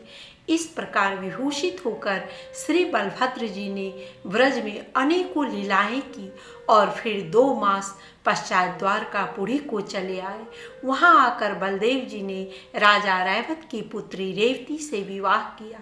उससे उनके निषठ और उल्मुख नामक 2 पुत्र हुए। इस प्रकार श्री विष्णु पुराण के 5वें अंश में 25वां अध्याय समाप्त। 26वां अध्याय रुक्मिणी हरण। श्री पराशर जी बोले, विदर्भ देशांतर्गत कुंडिनपुर नामक नगर में भीष्मक नामक एक राजा थे। उनके रुक्मी नामक पुत्र और रुक्मिणी नाम की एक सुमुखी कन्या थी। श्री कृष्ण ने रुक्मिणी की और चारुहासिनी रुक्मिणी ने श्री कृष्णचंद्र की अभिलाषा की, किंतु भगवान श्री कृष्णचंद्र ने प्रार्थना करने पर भी उनसे द्वेष करने के कारण रुक्मी ने उन्हें रुक्मिणी न दी। महापराक्रमी भीष्मक ने जरासंध की प्रेरणा से रुक्मी से सहमत होकर शिशुपाल को रुक्मिणी देने का निश्चय किया। तब शिशुपाल के हितैषी जरासंध आदि संपूर्ण राजागण विवाह में सम्मिलित होने के लिए भीष्मक के नगर में गए। इधर बलभद्र आदि यदुवंशियों के सहित श्री कृष्णचंद्र भी चेदीराज का विवाहोत्सव देखने के लिए कुंडिनपुर आए। तदनंतर विवाह का एक दिन रहने पर अपने विपक्षियों का भार बलभद्र आदि बंधुओं को सौंपकर श्रीहरि ने उस कन्या का हरण कर लिया। तब श्रीमान पौंड्रक, दंतवक्त्र, विदुरथ, शिशुपाल, जरासंध और सालव आदि राजाओं ने क्रोधित होकर श्रीहरि को मारने का महान उद्योग किया, किंतु वे सब बलराम आदि यदुश्रेष्ठों से मुठभेड़ होने पर पराजित हो गए। तब रुक्मी ने यह प्रतिज्ञा कर कि मैं युद्ध में कृष्ण को मारे बिना कुंडिनपुर में प्रवेश न करूंगा, कृष्ण को मारने के लिए उनका पीछा किया। किंतु श्री कृष्ण ने लीला से ही हाथी, घोड़े, रथ और पदातियों से युक्त उसकी सेना को नष्ट करके उसे जीत लिया और पृथ्वी में गिरा दिया। इस प्रकार रुक्मी को युद्ध में परास्त कर श्री मधुसूदन ने राक्षस विवाह से मिली हुई रुक्मिणी का सम्यक रीति से पानी ग्रहण किया। उससे उनके कामदेव के अंश से उत्पन्न हुए वीर्यवान प्रद्युम्न जी का जन्म हुआ, जिन्हें संबरासुर हर ले गया था और फिर जिन्होंने संबरासुर का वध किया था। इस प्रकार श्री विष्णु पुराण के 5वें अंश में 26वां अध्याय समाप्त। 27वां अध्याय प्रद्युम्न हरण तथा संवर वध। श्री मैत्रेय जी बोले, हे मुनि, वीरवर प्रद्युम्न को संबरासुर ने कैसे हरण किया था और फिर उस महाबली संबर को प्रद्युम्न ने कैसे मारा। जिसको पहले उसने हरण किया था उसी ने पीछे उसे किस प्रकार मार डाला। हे गुरु, मैं यह संपूर्ण प्रसंग विस्तार पूर्वक सुनना चाहता हूँ। श्री पराशर जी बोले, हे मुनि, काल के समान विकराल संबरासुर ने प्रद्युम्न को जन्म लेने के 6ठे ही दिन यह मेरा मारने वाला है ऐसा जानकर सूतिका गृह से हट लिया। उसको हरण करके संबरासुर ने लवण समुद्र में डाल दिया, जो तरंग माला जनित आवर्तों से पूर्ण और बड़े भयानक मकरों का घर है। वहां फेंके हुए उस बालक को एक मत्स्य ने निगल लिया, किंतु वह उसकी जठराग्नि से जलकर भी न मरा। कालांतर में कुछ मछेरों ने उसे अन्य मछलियों के साथ अपने जाल में फंसाया और असुर श्रेष्ठ संबर को निवेदन किया। उसकी नाम मात्र की पत्नी मायावती संपूर्ण अंतःपुर की स्वामिनी थी और वह सुलक्षणा संपूर्ण सुदों का आधिपत्य करती थी। उस मछली का पेट चीरते हुए उसमें एक अति सुंदर बालक दिखाई दिया जो दग्ध हुए काम वृक्ष का प्रथम अंकुर था। तब यह कौन है और किस प्रकार इस मछली के पेट में डाला गया, इस प्रकार अत्यंत आश्चर्यचकित हुई उस सुंदरी से देवर्षि नारद ने आकर कहा, हे सुंदर भ्रिकुटी वाली, यह संपूर्ण जगत की स्थिति और संहार करता भगवान विष्णु का पुत्र है। इसे सम्रासुर ने सूत का गृह से चुराकर समुद्र में फेंक दिया था। वहां इसे यह मत्स्य निगल गया और अब इसी के द्वारा यह तेरे घर आ गया है। तू इस नर रत्न का विश्वस्त होकर पालन कर। श्री पराशर जी बोले, नारद जी के ऐसा कहने पर मायावती ने उस बालक की अतिशय सुंदरता से मोहित हो बाल्यावस्था से ही उसका अति अनुराग पूर्वक पालन किए। हे महामते, जिस समय वह नवयौवन के समागम से सुशोभित हुआ तब वह गजगामिनी उसके प्रति कामना युक्त अनुराग प्रकट करने लगी। हे महामुनि, जो अपना हृदय और नेत्र प्रद्युम्न में अर्पित कर चुकी थी, उस मायावती ने अनुराग से अंधी होकर उसे सब प्रकार की माया सिखा दी।